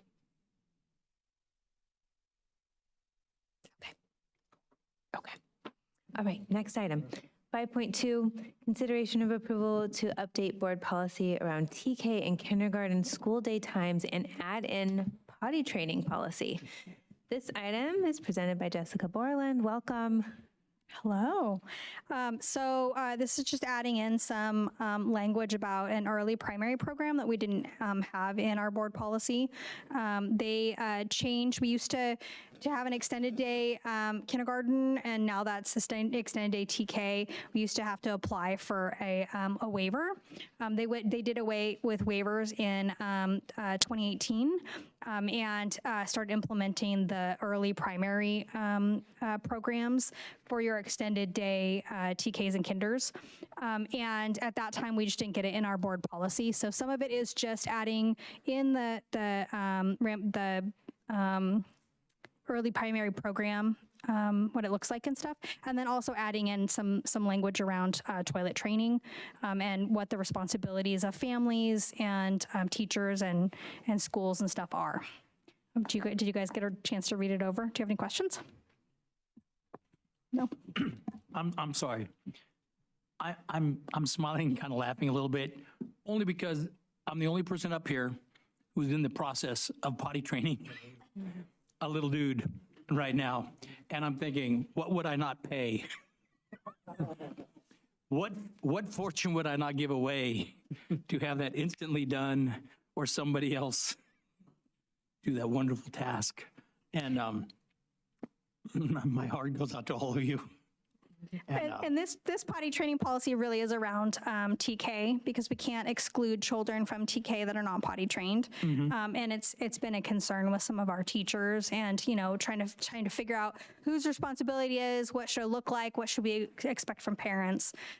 So yeah, I don't envy you doing potty training. I just potty trained my granddaughter this summer, and it took us all summer long. So I feel ya. No, I think the policy updates are thorough. I think they're clear for parents and families. So thank you for that attention to detail. Yes. Any other discussion from the board? I just see this is yet another, this is yet another step as we're implementing pre-K and TK, things we didn't think about when we were thinking about 6th and 7th graders. Maybe we could or couldn't, I don't know. But so thank you. In all seriousness, I do think they are comprehensive and clear, which is a great way to say it. Thank you, Trustee Ahmad. I would make a motion that we approve the policy as presented. Great. Do I have a second? I'll second it. Okay. Just to check, any public comment before we call a vote? Seeing none, all in favor? Aye. Aye. Aye. Okay. Moving to item 5.3, we're going to consider the approval of novels featuring Chicano Latino authors. Brian Williams is going to lead us through this item. So based on President Lopez's idea, we know that adopting novels can be an onerous process for teachers. So what we wanted to do is start seeking out some novels that have some authentic voices, get them pre-approved for them, and then go ahead and provide those resources to the teachers. And so this was the list that she provided, and I added some description for each of the novels. And so what we're asking is for the board to approve all of these that could be used in future years. And then we will continue to also seek out other novels to just keep adding to the list, and then kind of prepare a library for teachers to have these books available and decide if they want to add them to their curriculum. Yeah, I have a couple of concerns about this. Generally, our curriculum percolates from the department, the professionals who are doing our teaching and the school sites at the appropriate grade levels. I'm aware of the comments that Trustee Lopez has made. However, I'm not, and I was not here, so I don't know if this was addressed at all last month. I was on the road and I missed that meeting. I would not want to consider this until it was run through whatever vetting process for the teachers, departments, the grade level appropriate folks that recommend curriculum for us. Every one of these may be great. I am very concerned that we start with the top-down direction of materials we're going to have in the district. That is a slippery slope, and nothing ascribing against Trustee Lopez, but that sort of starts with identifying books, and the next natural step is starting by unidentifying books that aren't good. We have a process and professionals, starting with you and the superintendent at every school site, and I see some of the union leadership nodding. I'd like us, or maybe I need to understand why we would do it differently in this particular circumstance than the way that we have to cultivate curriculum in the manner in which curriculum comes to us to be presented. And I don't know if there's an answer to that. Again, I missed the meeting last month, and if that was addressed, I'm sorry, but. I think it's a fair question. I think that oftentimes when books are being brought forward by staff members, they're saying, I want to use this book, I have this unit planned, right? With these books, it was more, we want to add these to the library more so than anything else. That was the concept, and make them available and just have them be approved so that they can be added. But I understand your concern. Well, but where was the generation of the list? Did the list, in fact, come down from the dais here, or did it come from? Came from the dais. I have a concern about that. Understood. Not that every one of these books may be perfect, but I think we have a curriculum and program base. We have librarians, and I'm just curious why it seems to me, and again, I missed a meeting, so I don't want to be talking if this was discussed before, but it doesn't seem like it was. No. Why we're going around that process that we use to percolate materials up to us from. I don't think we have a great answer for that. I think, honestly, we were simply trying to honor some of the things that we heard and to make this easier for our staff to access some of these books. I mean, that's what I would say, Brian. Anything else? I think that's really the real answer. I think it's a good idea in a way, but Bill's right, and that is this. if we could, and but at the same time, I guess it depends on every board. Every 2 years, it can change with boards. But if there was like a list of books that just nobody had a problem with, you know, everybody liked ABC, whatever, right?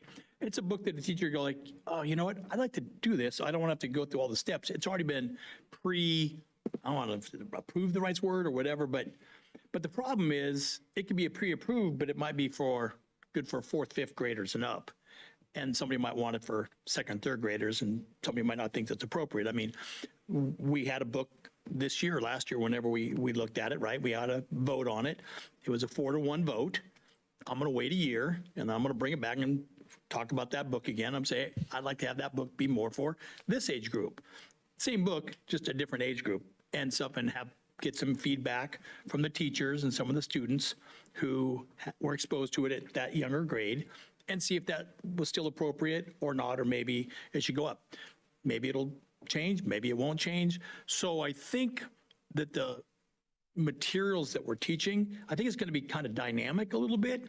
I do like the idea of streamlining a lot of things, but I don't know how unstreamlined the process is to have a book approved or not. Maybe you guys could tell us that. Yeah, good. So typically the process is that a teacher identifies a material, they go to their department lead, and they say they want to go for adoption. Then it goes to the site council, and the site council has to approve it, and then it comes to the board for approval. So is that like a 3-month process at best? At minimum. Or at minimum? So this would be, generally speaking, I would say, I'm putting together my teaching plan for next year, and I would have to put those things in place this year for next year then, kind of more or less. Yes, because then you'd have to purchase the books, and that's maybe another month or 2. And so if these were pre-approved, would we purchase class sets of these books so that we would just have them kind of ready, that if a teacher wanted to teach one of these as part of their curriculum? My idea was to add them to the library and then make the teachers aware that they're there. And if they choose to add them to their curriculum, they would already be pre-approved. When you say the library at the school? Yes. Can I ask a question? Does it matter that it's a board member who came up with this list? What if it had just been a parent or a community member who said this would be a great list of books to add to your library? Or a librarian, Paul? Right. Would that be a problem? See, I disagree with my colleague here. Just because we sit here on the board, we're also community members, and we can also give our ideas. Like I sat up here earlier and talked about UFly. Now, I'm not supposed to talk about UFly because I'm on the board and I know that it's a good curriculum. I think I'd be doing a disservice if I did that. And I think that's all Molinoli's trying to do here as well, is providing these books as a possibility for she's not saying, oh, you have to teach these books. She's just opening it up for a possibility of having them available in the library. I don't see the harm in it. But I just want to make sure I understand. I think these books could be in the library. Like, we don't approve every book that's in the library, right? We only approve books that are part of the curriculum that's being taught, that students are required to Correct. kind of The idea was participate in. they were in the library, a teacher saw the book, got excited about the book, and then they found out that it's already been approved, and then they didn't have to go through the process. And it might incentivize them to want to use the books. So the way it is currently right here, it might come back up. These are just books. They don't have an age, there's not anything corresponding with it, like what age groups they would teach. It would be 9 through 12. So this is a high school then? Yes. Okay. Okay. I'm sorry, I might have missed that. Yeah. Thanks. And I hadn't thought about, Bill, the point that you brought up. I always think it's interesting to think about like what's kind of the opposite thing that could happen when you set a precedent. Like if you pre-approve, could you pre-unapprove? And you never know who's going to be in these seats in the future. So sometimes it's important to think through. And I wasn't trying to shut down a board member who happens to be a parent who's a Latina educator at a university. It's the pre-approval. We're being asked to weigh in on the merits of these, which is when we get curriculum, it cultivates up through this process that I'm aware of. I think a director of curriculum could say, I have gotten a recommendation from an educator who's familiar with Latino issues, and these are going to go in the library. Again, I'm not aware that we have pre-approved any books for the library. So I think we're blending two things. That's the concern that I have. It's the pre-approval to say, here are a list, let's vet these. These have gotten a thumb. And these may be perfect books, but you know what? I haven't seen the form that comes from the department heads when a book comes to us after the rigorous process of several months, and it comes to us and we get that. That's what I'm used to seeing when I'm asked about books. Here, I'm just uncomfortable that we're, I can't even vote at this, so I'd have to vote no just because I don't know what I'm approving on. I haven't seen the books, I haven't been presented with a copy or a summary. And again, if it's for the library and there's a different standard, well, then let's just put them in the library. And there's that flexibility between, you and the principal and the librarian at the high school.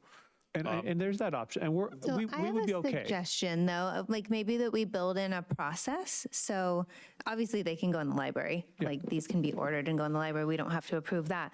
But if maybe we build a process, and I don't know if now is the right time to spend time talking more about it, but maybe it's where if we have suggestions that come from the board or a community member or anyone who's interested and who wants to kind of make a recommendation, that it goes first to the department and then to the site council, kind of like our standard process now, so that we have it, even though it can come from the outside, we have it work back up through our normal process, just so that we know that it's touched every kind of stage that we would normally see it touch. I think Carly's gonna.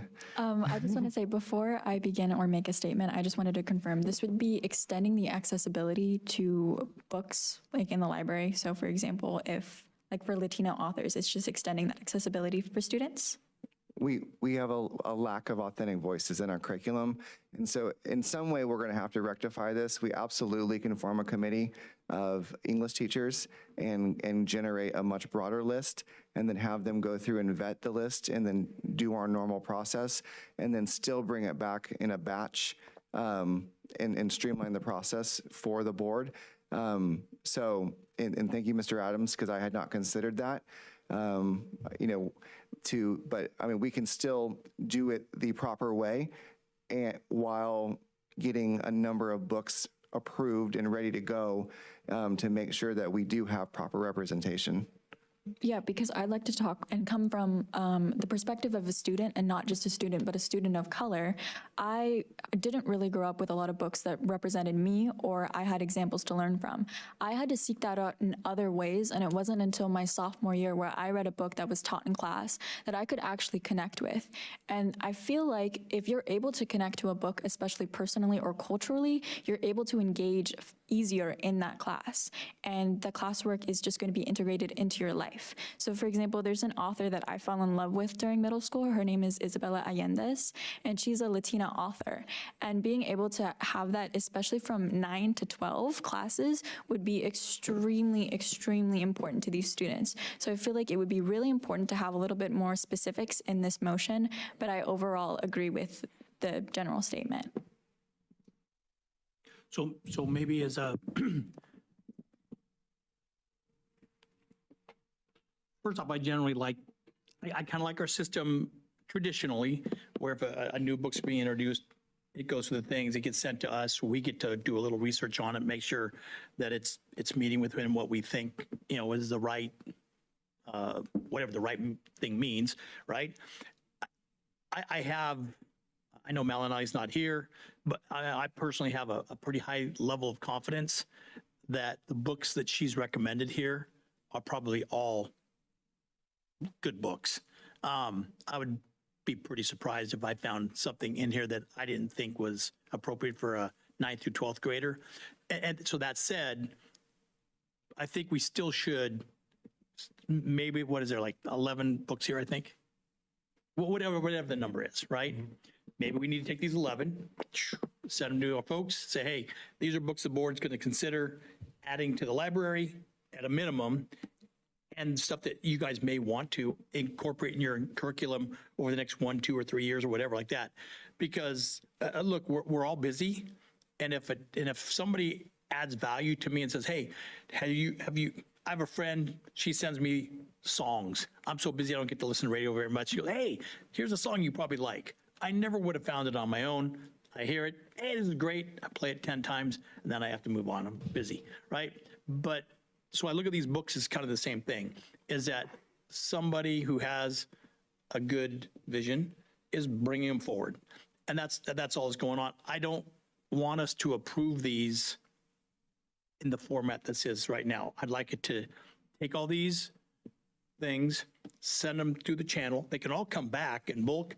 I would only ask that if we have 11 of them, or 10 or 9, more than 1 or 2 books, that we at least get more, maybe like a month head up. So that way we got a little time to, we find out about this stuff generally on Friday or Monday, and then we have our meeting on Thursday. So, and I read slow. And so I'd appreciate the time to have, if I'm going to vote for something, I want to, be able to know that I think we're okay with that. I think we're fine with that. Well, and I think one of the benefits is then the English teachers who would be teaching these books would actually know that this is what we're considering, and maybe they have input or have additional books that they've, they know that we're doing a bulk approval. They might have some other ideas that can be added to the mix. I agree with Rich. I have total confidence that these are great books. But I think just going through that process, it also helps raise awareness kind of through that process so that it's not just like, oh, these were pre-approved.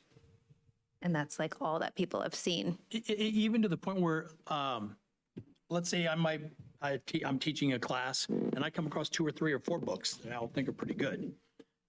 I'm okay with the teacher saying, hey, look, these are books that I might want to teach from in the next year, 2 or 3 or 4 years. Hey, board, here they are, and go through them, because you might do a quarter of a book for a period of time. You might use 2 or 3. I don't know. I don't want to be so tight on our teachers that they don't have a little bit of freedom to teach and be good teachers. So they might use 2 or 3 books for the year. I don't know. But if a teacher says, hey, I've got 4 or 5 books that I'd like the board to approve that I might use all of or parts of over the next 2 or 3 years, that we're cool with that. I just wanted to go through the process. It says the teachers what they. Oh, yep. Oh. Does it? Could I add something? Yes, absolutely. So I just wanted to add on, even if we don't implement this into our curriculum, if we just have the access in the library, we could see the student engagement that they have with the novels. And if they actually enjoy it and we see like an influx in them checking out these books or connecting with them, I feel like that's something we should take note of as well. Yeah. And we could do that. That's a good point. I mean, I don't see any reason why we haven't already ordered these books for the library. Like, right? I just want to be clear. Yeah, this is for in the classroom. This is a classroom instructional material. Pretty much any book in the library. Correct. Can you tell us what is the policy about having a book in the library? Well, typically there's a list that the state recommends, and we typically go on that list. And they say what recommended ages, and what are some of the issues what are some of the controversial things. But pretty much every book that goes into our library has been vetted by someone. Not necessarily the board or Correct. school, but through the state. Like the Libraries Association. Got it. Okay. And we do have So it's a 2 different couple processes. teachers here. So if a couple educators, if you would like to share your perspective, we'd appreciate it. System is the thing.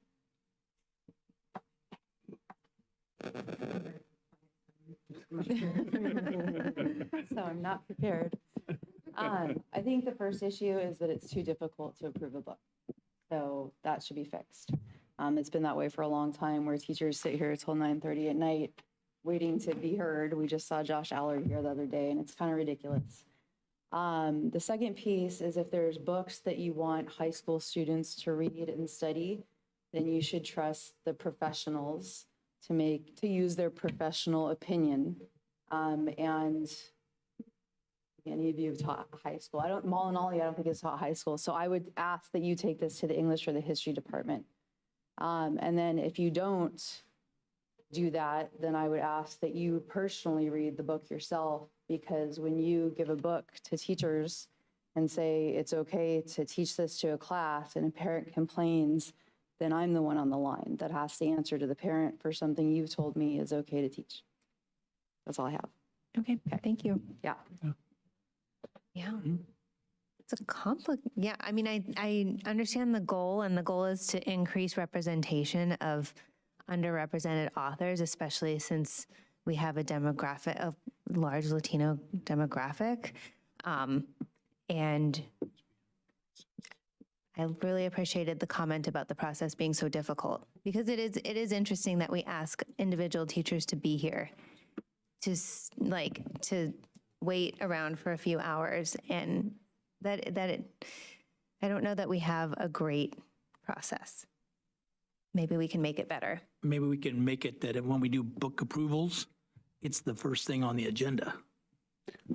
Okay, why don't we do this? Let's not approve this, right? Let's not do that. We will take it back and we will talk to the English department. We will also go back and look at I'm sure there's a board policy that outlines how a book's approved, I would assume. Yes. So we'll go back and look at that as well, and we'll make this a holistic conversation at a future meeting. But for now, we'll get these in the library because I think that's important. We don't need approval for that. And then we'll go through our process. But let's think about the process. Like, we can have a workshop. Like, I'm already setting workshops. I think we could figure out one that we could propose. But maybe there's another way to do it, like than having individual teachers come and have to like advocate. Otherwise, they're just 100%. going to use the curriculum that's pre-approved. And I can see like why this approving in bulk makes so much sense. Yes. So let's figure it out. Okay. Also, I will say my psychology teacher, she has a 10 to 12 class, or not. It's mainly 11 to 12 class, and she has some mature books in there, and she has us like sign a form to give to our parents to make sure that they're okay with the content that's presented, and that it has some heavy scenarios in there. So I think that that's also a process that we can use, especially if it's a book that might be a little bit controversial. Okay, thank you. Do we need to take any action to table this? Just table. Yeah, just take action at table. I think it's the cleanest so way. I'll make a motion that we table this for further discussion and consideration. Just one question, because notice that we did buy you books for an upcoming adoption discussion. Would you like to have copies of every book that comes before you of like a month? No. Nope. Okay. We would not. Just Okay. the ones that if you think we should have that book. Yeah. Then Hey, I'd be okay with that. She wants the free books. Right? I'm a bookworm. I love books. In all seriousness, for what Rich said, you know the ones that are, we're talking about the Kite Runner that we approved last year, or those that are in that area that they could be controversial, whether it's subject matter generally, age targeted, perhaps as well. I think by exception those, but I think it's unmanageable because it sort of gets us to the same spot. I mean, we have professionals who are down there in the departments. There's the vetted lists of the librarians and the school, State Board of Education, that I think is the starting point. And I really think the bundling could be helpful. I hadn't thought about it in the terms that Diane had mentioned, to say, gosh, let's make this streamlined. Let's make, as our student board members shared, let's have as inclusive a literature opportunity as possible. And that's not the reason that I raised this concern. It was like, are we changing the rules here? Because, there's this perhaps desert of Chicana Latina authors, which there may very well be, or there is. I think we've raised a number of other points, though, which are helpful. Okay. Well, hopefully that's clear direction. It's clear for you. direction. Okay. Did I get a motion for tabling this? I don't know that I did. You made it. I made a motion. And who seconded? Rich seconded. Okay. Then all in I second favor? it. Aye. Aye. Aye. Okay. Moving on to item 5.4. This is a resolution on classroom capacity limits for purposes of granting or denying an interdistrict transfer request. Brian Williams. What this resolution does is it allows that if we end up having a capacity, we have the or a capacity issue, we have the ability to deny an interdistrict transfer request. For instance, Brooks may have the overall capacity to allow interdistrict transfers, but maybe third grade does not have the capacity. So we would be allowing a fourth grade interdistrict transfer, a fifth grade interdistrict transfer until we get to that top capacity, but we may need to deny just the third grade. So this in no way prevents us, and it's a may deny. So this in no way prevents us from continuing to accept interdistrict transfers, but we are going to end up having some specific grade levels, some specific programs that are at their capacity, such as like special education. Okay. Questions from the board, comments, public comment? Do I have a motion? I'd like to make a motion, we pass this resolution. Do I have a second? All in favor? Aye. Aye. Gotta be a roll We call. need to do a roll call. Oh. Jen, it's your time to shine. Stephanie Ahmad. Yes. Bill Adams. Yes. Paul Cagano. Yes. Rich Carnation. Yes. Student Board Member Kylie Hernandez. Yes. And Zoe Vermankovic. Yes. Thank you. Next item is 5.5, consideration of presentation, Every Day Counts, a comprehensive plan for student success, presented by Brian Williams. Hi, me again. Wow.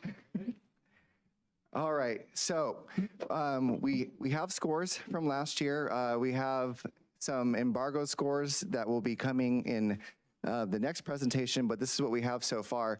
So we all remember back in 21-22 was the first time that we had taken the CAPS test coming out of COVID. That really established a baseline for us about 3 years ago.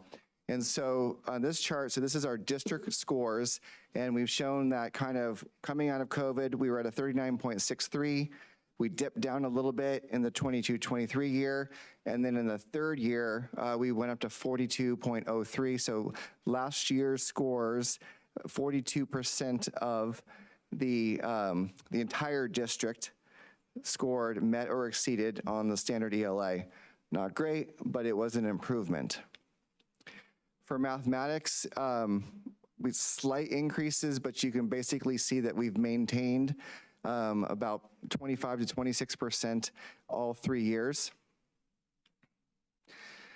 Now, we finally have the ability to look at, since we have 3 years worth of data, we have the ability to look at that third grade class that came to us in 21-22.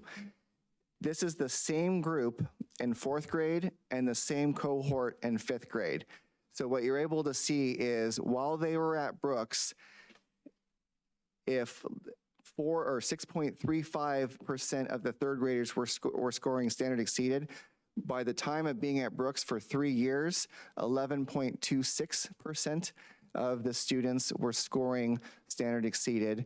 And then you can see really with Brooks, 45% of the students were achieving standard not met. And by the time that same group of students were fifth graders, it reduced down to 29.14. So you can tell why principal, yes. Is that reading or math? This one here is reading. Okay. So you can tell why Principal Zacconi was so happy that she put it in her newsletter about her scores. And there's your math. So math. Oh, there we go. Yes. So math basically maintained 45% standard not met. And so there's not a whole lot of change except for probably a little bit of change from fourth grade to fifth grade. But you can kind of see that there's a pretty drastic difference between language arts and mathematics. Now we're at Windsor Middle School. You can see coming in at sixth grade, by the time a huge jump in seventh grade, that 5% went to 15%, that 21% went to 31%. And then they had a pretty nice reduction from 38% down to 24% in language arts. And then there's math.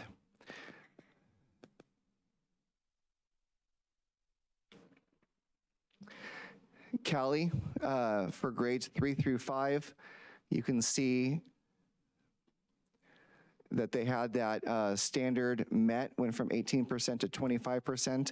And they saw a pretty healthy reduction between, a pretty sharp increase between third grade to fourth grade, but then reducing that back down by fifth grade. And then, wow, a pretty serious increase with the number of students not achieving in math in fifth grade. For grades 6 through 8 in language arts, some magic happened.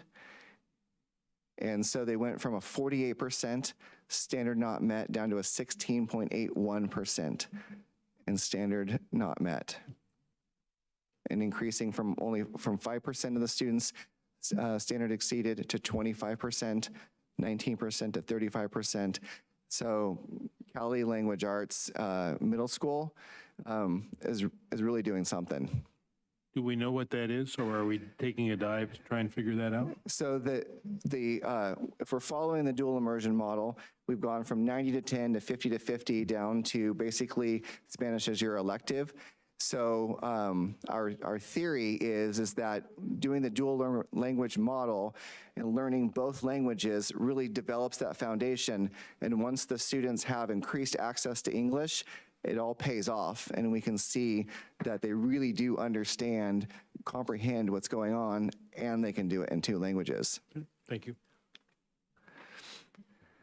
And for mathematics, you can see they also did very well.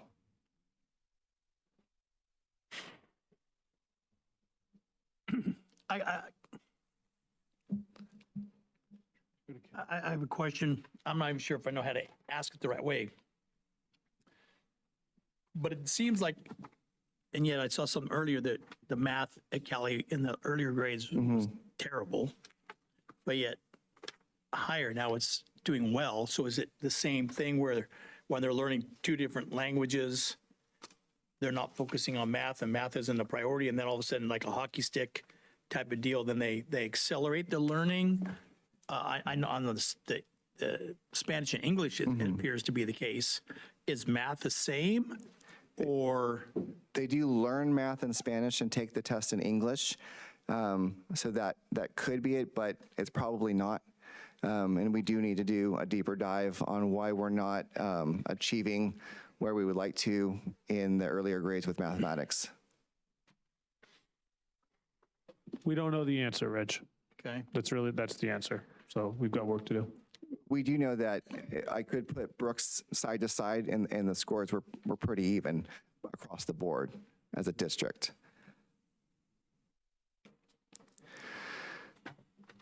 So this is Windsor High School. We don't have 3 years of data because Windsor High School only takes the test in 11th grade. And so next year we'll be able to see how Cali and the middle school did 4 years ago, and then where they were as 11th graders. You can see that 59.57% met or exceeded in language arts, and only 22.17%, which is about 4% below the state average in mathematics. So we're now looking at some projected results. This is off the baseline test that we took at the beginning of the year with RenStar. And so we put all of the scores for the entire district together and said, make a prediction. If students just continued on their current path and we did no interventions, what would we expect to see as a district? In 23-24, we hit 42%, and then based off of the predictor from RenStar in English language arts, we'd be scoring at 49.44%. So our goal, of course, is to beat that 49%, because we are going to be providing interventions, and we are going to be providing areas for the students to make more than 1 year's growth.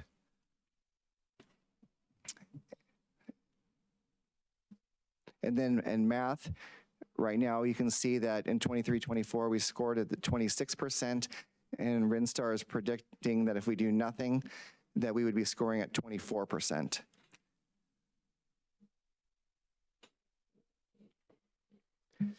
And that gets us to if you always do what you've always done, you always get what you've always got. So obviously we need to make some pretty dramatic changes. And so what we need to do is look and see how everything that we're planning can work together in order to get that flywheel effect. And so, as Paul is mentioning, we're doing quite a bit of unit mapping. Tomorrow, if we're not underwater, we're all attending the CAPS Network training, which will all be about common formative assessments. The rest of this presentation is going to be about attendance, and as well as how we can use attendance and tier 2 supports and have them work hand in hand. So our overall, and we've been talking about this for a couple of years now, our plan is to extend the learning time. And what does that look like? Well, extending the learning time can be, instead of starting kids at 5 years old, go down to TK at 4 years old, or even younger, we have our preschool programs, and having students actually start at 3 years old. Extending the day, providing high quality after school programs and tutoring. Maximizing learning by focusing on attendance and making sure that students are there as many days as possible, and then also lengthen the year by doing summer jumpstart programs, which we're very successful at having kids go from 8th grade to 9th grade and getting them prepared for learning. We're doing those curriculum mapping, that common form assessments. And then we're also going to talk about ways that we can integrate tier 2 and tier 3 supports for opportunities for students to keep up and catch up. And then the last bit is, once those students know, how can we provide opportunities for enrichment and acceleration? So this is our current attendance rate, 94.5%. Even more shocking is that chronic absenteeism impacts every single subgroup. We're at 21.6% of our students have 10 or more absences. Pre-pandemic, that rate was at 11.3%. And oftentimes, a family may think that just 2 days a month is not missing a lot of school, but really, if you think about that over an entire year, that is like missing a month of school. And chronic absenteeism is connected to not graduating, dropping out, less likely to read proficiently. And it also, when you're missing a lot of school, it can impact your social emotional skills, your ability to connect with your peers, and you're often trying to just constantly catch up with what's been going on. Well, so imagine that all those numbers were in line. So average daily absences, Windsor High School has about 1,700 kids. It has about 66 daily absences. Windsor Middle School is at 34. Cali, with their 1,200 kids, is about 38. Brooks is at 25. Maddie Washburn is about 36, which means, so every day in the entire district, we have about 200 students absent. But what the high school statistics doesn't show is it doesn't show what happens when students just miss a single period. So as you can see, that this student is showing that they have 100% attendance, but yet they've been absent from their 5B class 24 times. So we have to figure out some way to do Austin's this. not paying for this. And to quote our famous CVO, if we're going to be doing something about this, who's going to pay for it? Well, it's more than just a loss of learning. With that 94% attendance rate, that represents $1.7 million in lost annual revenue. So I must be the first person who figured out that if we increase our ADA percentage, our revenue will increase, right? No, there's a change in the law. And so Senate Bill 153 defines short-term independent study now as less than 16 days. The short-term independent study, as we talked about when we changed the board language, used to have to be 5 consecutive days. Well, now it's anything less than 16 days. It allows for participation to be counted in addition to work completed, and the master agreements can be signed retroactively anytime during the year. So for instance, we could have one kind of generic master agreement sent out as part of our registration process, and then just add an addendum through the attendance verification saying, hey, we're also going to make up the work for that missing day, which then allows us to go back and change that absence to an independent study day, and it allows us to recoup that ADA. This should be like earth-shattering, mind-blowing. I don't know why not every single district is talking about this. I just attended an attendance presentation by SCO yesterday, and they didn't even bring this up. Yeah. So I think we're kind of on the leading edge. when I was at Leadership 40 and was talking about this, because I was facilitating a conversation about things that are important to high school districts. And I will tell you, I think only one other district even knew about this. And so I volunteered Brian. He's going to come and actually do a presentation so that we can explain kind of all the things that we're doing. Of course, we always try to get out first. You guys know that. And we're pretty far ahead on this one. And I think when was today you got information from CD, or was it yesterday about the master agreement? Today I got the agreement that we could do a blanket one in the beginning of the year and then just add the dates as just kind of like a mini addendum. But which group was it? Not IXL. Who was the group that said you could do something that was completely false? Because nobody knows what's going on. So we're trying to build this. That was Pete's Informed K-12 program. That's right. I guess what I'm trying to say is we're really trying to jump on this because we see the benefits to learning as well as our budget, right? And just know that we're going to be bringing proposals to you kind of consistently because we might have to change things as we go along and learn more. So yes, a traditional master agreement requires all of these different things, but really it boils down to you just need 3. The parent or guardian has to sign the agreement acknowledging and approving that they can do the short-term independent study. The student actually has to do the work, and the teacher has to review and then verify the work's been completed. Once you've done those 3 things, we can go back and actually collect the ADA at any time during the year. So imagine like a Saturday school, you could recoup not just 1 day of ADA, you could as many days as you can demonstrate that they've done an adequate amount of work to clear that one absence. So we could get maybe 1 or 2 days for just 1 4-hour period of Saturday school. Are the kids able to do independent, just have an assignment that they can take care of at, they take care of at home? Or Yes. do they have to come to school? Nope, they can take care of it at home. They can take care of it after school in Jessica's Well program. They could take care of it at a Saturday school. They could do it on their variety. There's a variety of ways to do it. We just have to demonstrate that they've done approximately 4 hours worth of work, and that could be 30 minutes of independent reading. It could be going on our computer adaptive programs. There's lots of different ways that they can demonstrate that they're doing that time. The reason why I ask is because one of our wrestlers is back in Tulsa today. Went back today, is wrestling in a national tournament. Just super really good kid, right? Freshman kid. Anyhow, and I asked the parents before they left, I said, hey, I go, now you guys made sure you told the school that he's going to be gone so he can do the independent thing because he can make up for that class being gone and you get credit for the class, right? And he's like, we're already on part independent. I go, no, different thing for the classes.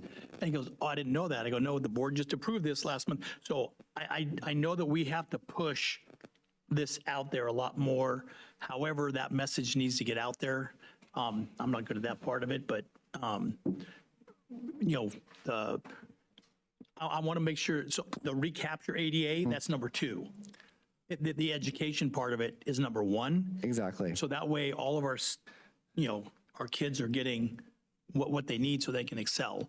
You know, the ADA is awesome, but if our scores keep going up and our kids can reflect the education I think they're really getting, that will become even more of a magnet. And that is exactly what we're thinking is the ADA incentivizes and funds the process for us to provide those tier 2 and tier 3 supports to the students who are missing school. Because before you have an unexcused absence, well, we just move on. And maybe the kid makes up the work, maybe it impacts their grade. No one was really following up. Now we're like, well, if we have the student make back the work, we now can make $40, $60 or whatever we make a day for a student, which can then help provide the personnel to run the rest of this program. Because we can automate a lot of this process, but it's welfare and attendance. Students, every single absence is a unique circumstance. It could be transportation issues. It could be a sick child at home that the older sibling had to take care of. You know, it could be social emotional issues. It could be wrestling in Tulsa. Every single one of those, it is going to take actual people to reach out to these families, connect with them, because the real question is going to be is, what's in it for them, right? Yes, we collect the ADA, but we need to come up with a system for being able to incentivize families to want to have that perfect attendance. So looking at that carrot and stick, or as I like to just beat them with a carrot. And so what we're looking at is Jeremy has set a goal for every site to develop a plan to get to 98% attendance rate. This is 100% doable. Without this new law change, the middle school got to 97%. So 98, they're planning on trying to get to 99. And they did that with Maria. Schools will need to develop an incentive-based program to recognize attendance. We had in recent years have kind of steered away from that because we didn't want to shame kids who miss school. Well, now that you have the opportunity to make it up, let's make it a competition out of it. Can you spell out perfect attendance for every day, a P if your whole class has perfect attendance? And then once the class has all of that spelled out, do they get a pizza party? You know, I'm pretty sure that I could get to 98% if I got a bouncy house for a grade, you know, that won a contest. Like, it's just really hyping up and then making that, you know, part of the culture of the school, having those attendance awards, and then continuing with our attendance awareness campaigns so families are aware of these opportunities. And then the stick would be the district now, me, as student services, assisting them with tracking and expediting their attendance letters. Helping, oftentimes it's having that letter to meeting. So you send out a letter after 3 absences, you send out a second letter after 3 more absences, and principals are supposed to have a meeting with the family. Well, that's way too many meetings. So being able to either do those as virtual informational meetings or group meetings, Mark Elin used to do that back in the high school. You're able to kind of get that information to the parents and the families, you know, and not have 30-minute meetings for 200 kids. And then helping them plan and support their student attendance review teams, and then having the district level, the SARB meetings, and those are the ones where they come and we have a whole panel, the nurse, the school resource officer, the attendance person is there, and basically what we're saying is you either improve your attendance or we're referring you to the district attorney's office. And then having pieces in place to be able to monitor those support students. I told a student at the beginning of the week when we had our SARB hearing, I'm like, you have 18 days to improve your attendance, pass all your classes, or I'm transferring you to Oaks. Your call, you do it, you're a senior. You know, we're not gonna send you to the DA as a senior, but if you can't do this on your own, you're gonna go to our continuation school. So at this point, that student is now highly motivated to get past all of this semester's classes, or he knows he's gonna get a complete change of program. We're allowed to do that through the SARB process. Questions? And I'll say we have next steps, right? We just don't have them proposed to you yet because we need a little bit more information. We're talking about different things at the high school because students aren't always incentivized by making up their day unless there's something that they're losing. So we're discussing different aspects of that, whether it's, do you lose credits? What are the ramifications for being absent a certain amount of time? We're looking at different positions that may be needed to actually pull this off. But what's interesting is in the beginning we thought, oh my God, we need all these positions. But then as we've learned more, it's actually Brian, I will say Brian's our leader on this. Brian's really looked at different ways that we can streamline. So we've kind of backed off of a couple of those positions that we had been looking at, say, well, maybe we don't. Maybe we see how this goes first. So really, it's trying to get this in front of you so that your minds can be on it, because we're going to continue to bring potentially positions, different policies, whatever it might be.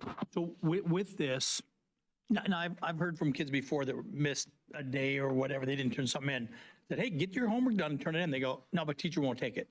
So what do you mean they won't take it? And they go, it's too late. I didn't turn it in. I don't get credit for it. I don't get to turn it in. Does this change with this policy? So if a kid misses school, are they able to turn it in? Because if they don't turn their homework in, right, then their grade suffers. I mean, they kind of go in that little death spiral. So, you know, where does this? Let me ask you this. We're working on this specific problem. Okay. And I'd like to be able to bring it once we've done the work and then have that discussion there, because I think we could get sidetracked, because this is a specific thing that we are right now working on. In fact, we had it built in, but we didn't have it fleshed out enough, so I asked Brian to pull it out until we really figured it out. Okay. Okay. Because it's the elephant in the room. One of the things, look, you guys are cutting edge. You're right in the beginning of this, so you're going to be doing a lot of things right and learning a lot of things that hasn't been learned yet because nobody else is doing it. So being the innovators, you take the backslaps and the arrows. So yes, sir. We'll let you guys keep getting both. We will bring that back, though. That is definitely something coming back to you. I don't know if it'll be next month, but it'll definitely be by January. Okay. I mean, that way there's an incentive for everybody. Because I mean, I can totally appreciate. I've told the kids, well, now you do. The teacher took that assignment. She had 20 pages or papers. She did them all, and now you turned yours in late, and you want her to go back and take some of her extra time to go back and read your paper because you were late for whatever reason, and half the time it's not a valid one, right? So I get that. The teachers are also trying to, hey, my time is important, and the way I'm doing things. So how you guys finesse that with our partners, I don't know the answer to that one neither. So from this program is going to focus on learning and reteaching and getting that information based on the curriculum mapping. The grading piece is a completely separate conversation. Teachers can give grades. Ed Code says, they are the authority with that piece. So we can't dictate that piece, but we can definitely focus on making sure that students aren't as tardy. If you have 25 tardies in the same period, you're not learning. It's impacting the teacher's class. So Danielle has a lot that she wants to bring to you, but we want to make sure that we haven't even had time to engage very much with our teaching partners about this. This has really been more on the classified side of how would we technically do this, and then we're going to move into the curriculum piece. The first time we talked about it was last Friday, right? And so we're still trying to work through and decide what we want to bring forward. We all have different ideas, so that's kind of where we're at with that. Yeah. Well, I think it's great that we're on the cutting edge. And I think, like, to Rich's point, I think it's also about, like, just educating families, students as they get older about, like, how to utilize this so that, and I'm sure you'll probably have a policy about when you can submit for independent study, or like when it's retroactive. Right. But you probably, like, then you have someone come like after 2 months and they're like, I was gone for a week here. Like, I'm just thinking there's probably things that you're already thinking about how do we make this manageable for the teachers who are going to be administering a lot of this. 100%. And the office. In the office, yeah. So everyone. So thank you. Bill has a comment. No, don't go away. Stay. Oh, actually, I missed last month, and so I I have got to another catch up. question after I forgot. So. A couple of things. It seems to me we could be looking to get these master agreements out this school year. Repeatedly, you said in the beginning of the year and do it retroactive. Seems to me, from what I'm familiar with and what we've heard now a couple times, we could start those in January.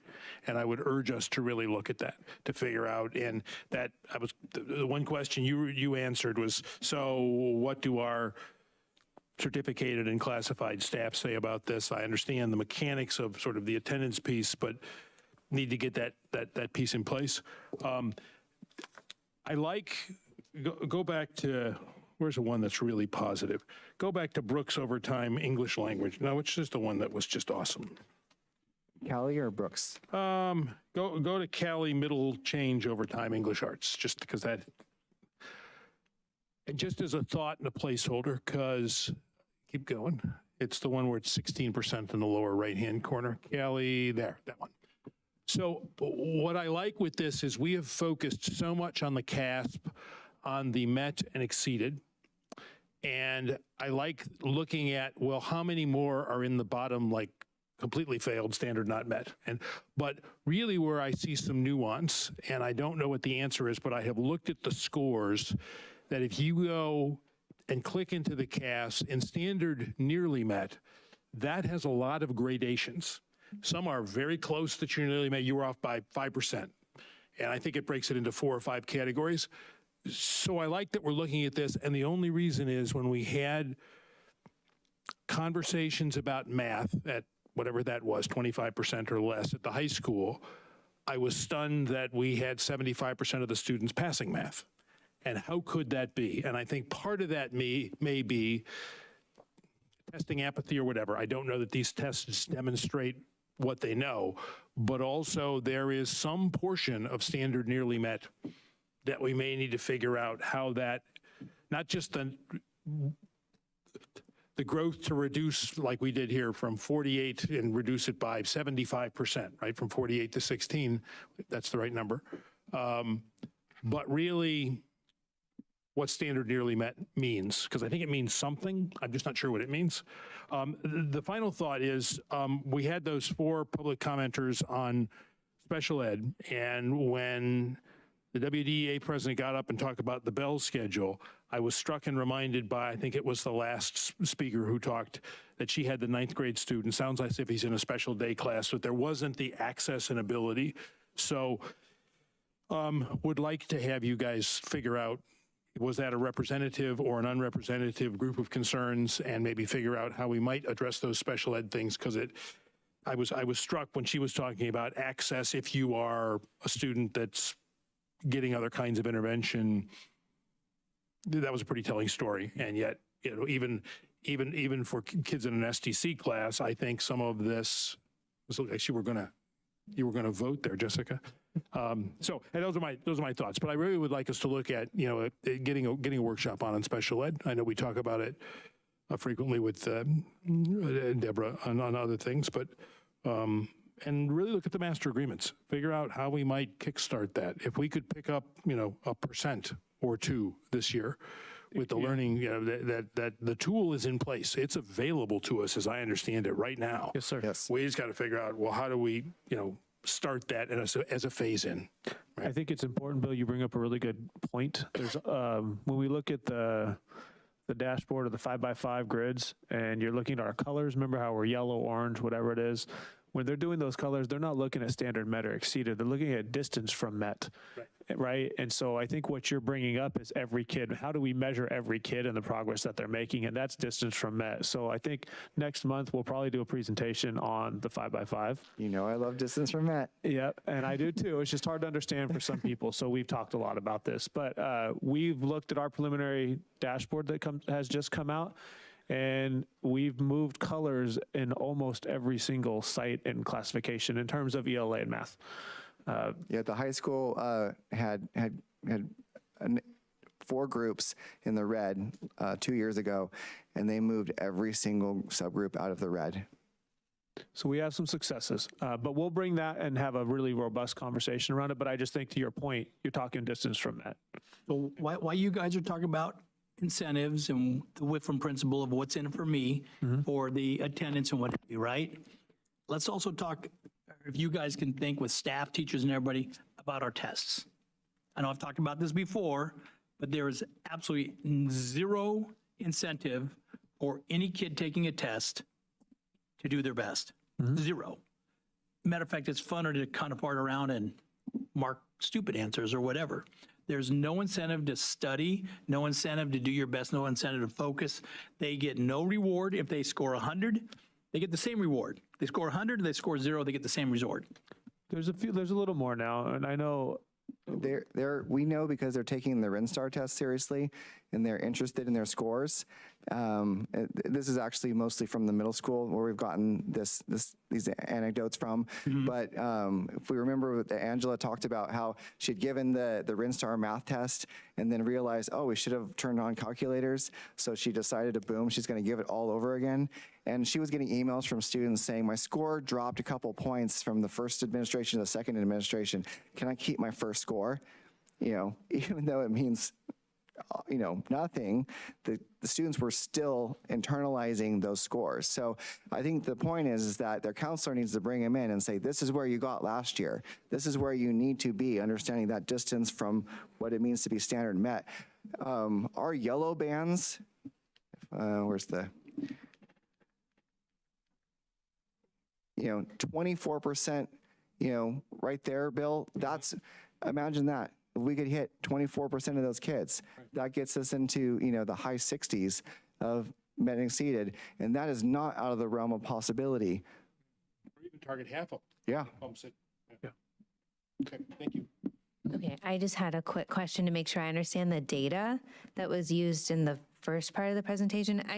It goes from 2021, 2022, 2022, 2023, and so on. So this is all the same group of kids, right, that we're looking at? This one Like we're is, looking yes. at their progression. I just wanted to make sure that I understood that because I think we're looking at basically students who are 6th graders now, students who are 9th graders now, like in these ones. Correct. Like those are the so we're not seeing all of the kids, we're seeing like a progression of certain grades.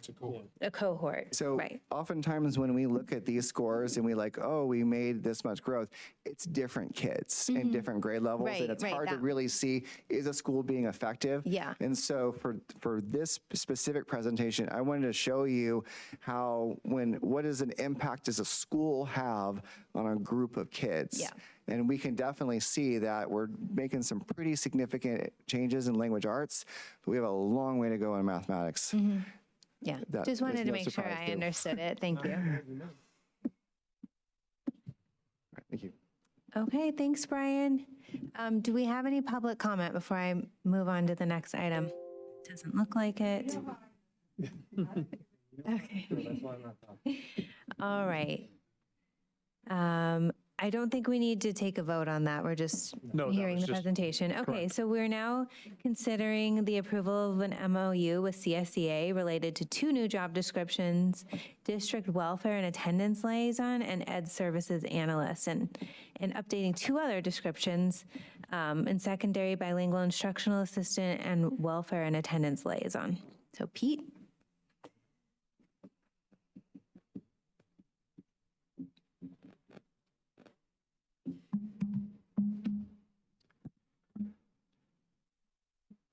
Okay, so we have been working for about a year on establishing some new job descriptions. Pardon me for just a moment. I'm going to grab some.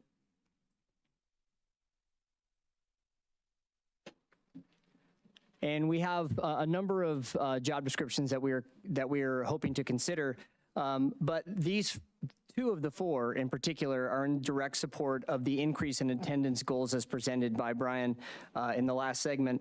And it also gets to Rich's point about increased education with the parents and giving a resource to everybody to help facilitate the goal of increased attendance.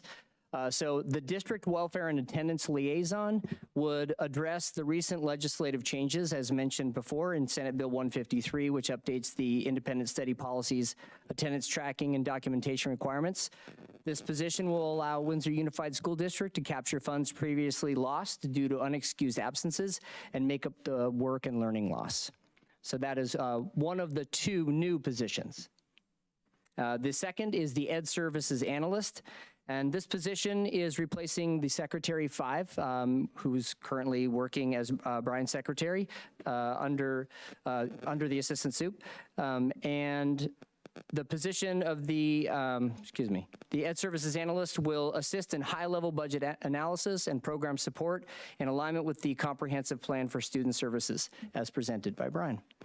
The other 2 positions are updates. They're minor tweaks. It's really, one of them is more or less just a name change because we figured in the district we had previously called people clerks we had no name whatsoever, so we've settled on liaison, and there was a minor tweak to the job description.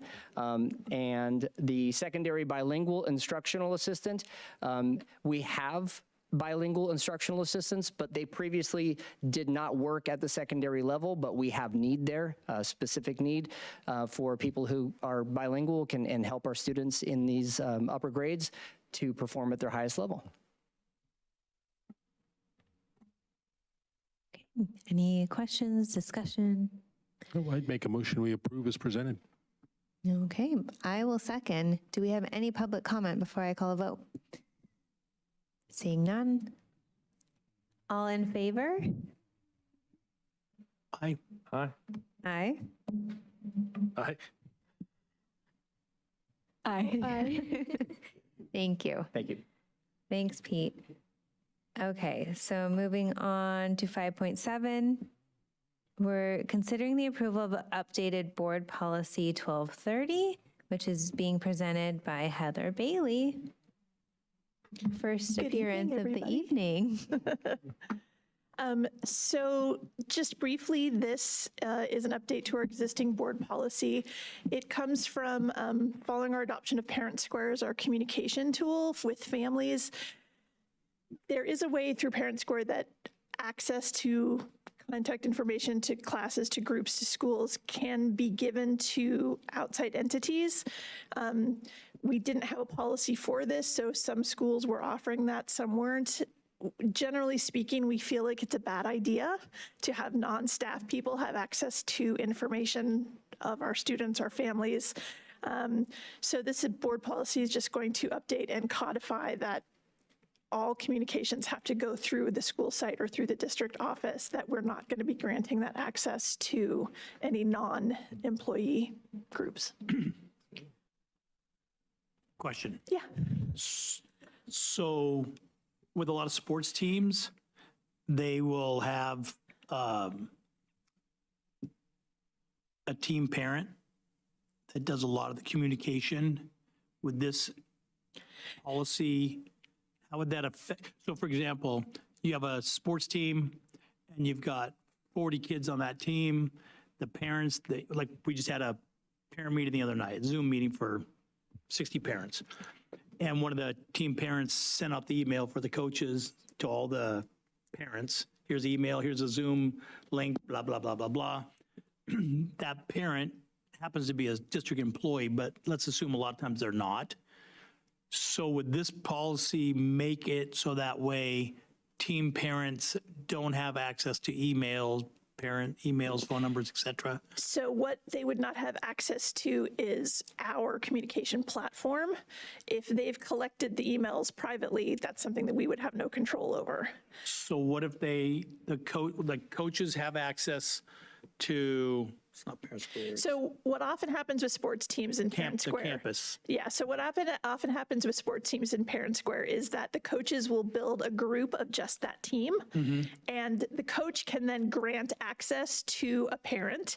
That would still be allowed under this because that's still being overseen by the coach, by an employee. Okay. Right? That's why I just wanted to make sure, Right. What was happening is we had a non-employee person who was sending out communications to the entirety of a school with no employee in the group or checking into the communications or making sure that somebody was taking a look at it, and that felt a little scary, to be honest. I mean, nothing happened. It's nothing against the group involved, but it's a precedent that was alarming. All right. All good. Yeah. You want to make a motion? Cool. Yep. I'll make a motion that we approve this language. Do I have a second? Second. Okay, great. Thanks. Any public comments? Seeing none, I will take a vote. All in favor? Aye. Okay, that's unanimous. Thank you very much. Okay, our last real item is 5.8, December 19th. Did you want to read this? December 19, 2024 is currently the date set for the regular board meeting that will include our organizational meeting, which per Ed Code 35143 must be held within 15 days of the second Friday in December, and must be selected by the board as its regular meeting held immediately prior to December 1st, which is this meeting. I believe we need to take action setting this as our organizational meeting. It says my name, but this is all Jen, so Okay, yes. Jen, anything else we need to know? Well, not really, not about this. This is just a formality. It's something we have to do. You actually technically have already done it because you did it when we agreed which meetings we were going to have last, at the last meeting in December, and the meeting in December is also our organizational meeting. Okay. So we've kind of already decided it. So. Okay, so do we need to maybe take action just so that we've done it? Okay, then. One before we kind of said it, but then we winked. So this is the real one. You winked? Yeah. I didn't realize you were winking. So we're not doing something though on the Tuesday, The 16th, not 16th, the week before. Anyhow, it's the 19th. It's the 19th. Got it, okay. Yep. And it fits. And if Austin was here, he might have had something, because he has to do something with the budget. It's the first interim has to be approved by a certain time for SCO. It's the 15th, and then he applies for. Go let us, because we do ours, and other districts as well, not just us, but because we do ours so close to that date, SCO will have it by the 15th, and approve it, and then they'll let you guys approve it at our. So we're still in compliance. So we're Got it. Okay. Okay, so we're still on track. Okay. And then I did this is just for your information before you vote. I have put in the date for next year's meeting. They follow the same plan that we did this year, just for you to have a look at and see if you can see any conflicts for yourselves before we actually vote for the Next meeting. Can you shoot that to us one more time? It's sorry, it's in the item. I didn't see it. The future dates. That's just a heads up. I mean, if it's easier, I can just send it to you. Yeah, that's fine. Got it. I think we have it. We have it. Okay, Double meeting in June. great. Any comments, thoughts on this? Nope, I'd move to approve the December 19th, 2024 meeting. Okay. I'm good with, I second that motion. All right, all in favor? Aye. Aye. Aye. Is this when we would ask if we could move the March 20th meeting, or should we ask later? Next month. We haven't actually approved this, so I think we can Okay, do good. that next time. But this is just for you guys to NCAA look at for tournament. that reason. Just like last I year. will say a few people have asked, because it gets so hard with parking when the music on the green is on. Typically we have 3 Thursdays. We have usually the 2 in June, possibly 1 in May, depending on when they start. The 2 in June, and then the 1 in August. And it does coincide with that night. If wanted to change to another day on those. Can you look, please, for available dates? I know the council frequently meets on Wednesdays, the planning commission on Tuesday. Just find out in those overlapping months with the music festival what might be available. Yeah. Yeah. We can talk about that in December. Perfect. We've killed many a cone for that. The Cone Wars. Okay, 6.1 is future board meeting items. 6.2 is just flagging our next meeting date, December 19th. So I will move to 7.1, meeting adjournment. Make a motion. I'll second. All in favor? Aye. Aye. Change your mind. All right, thanks so much, everyone. Good night. Over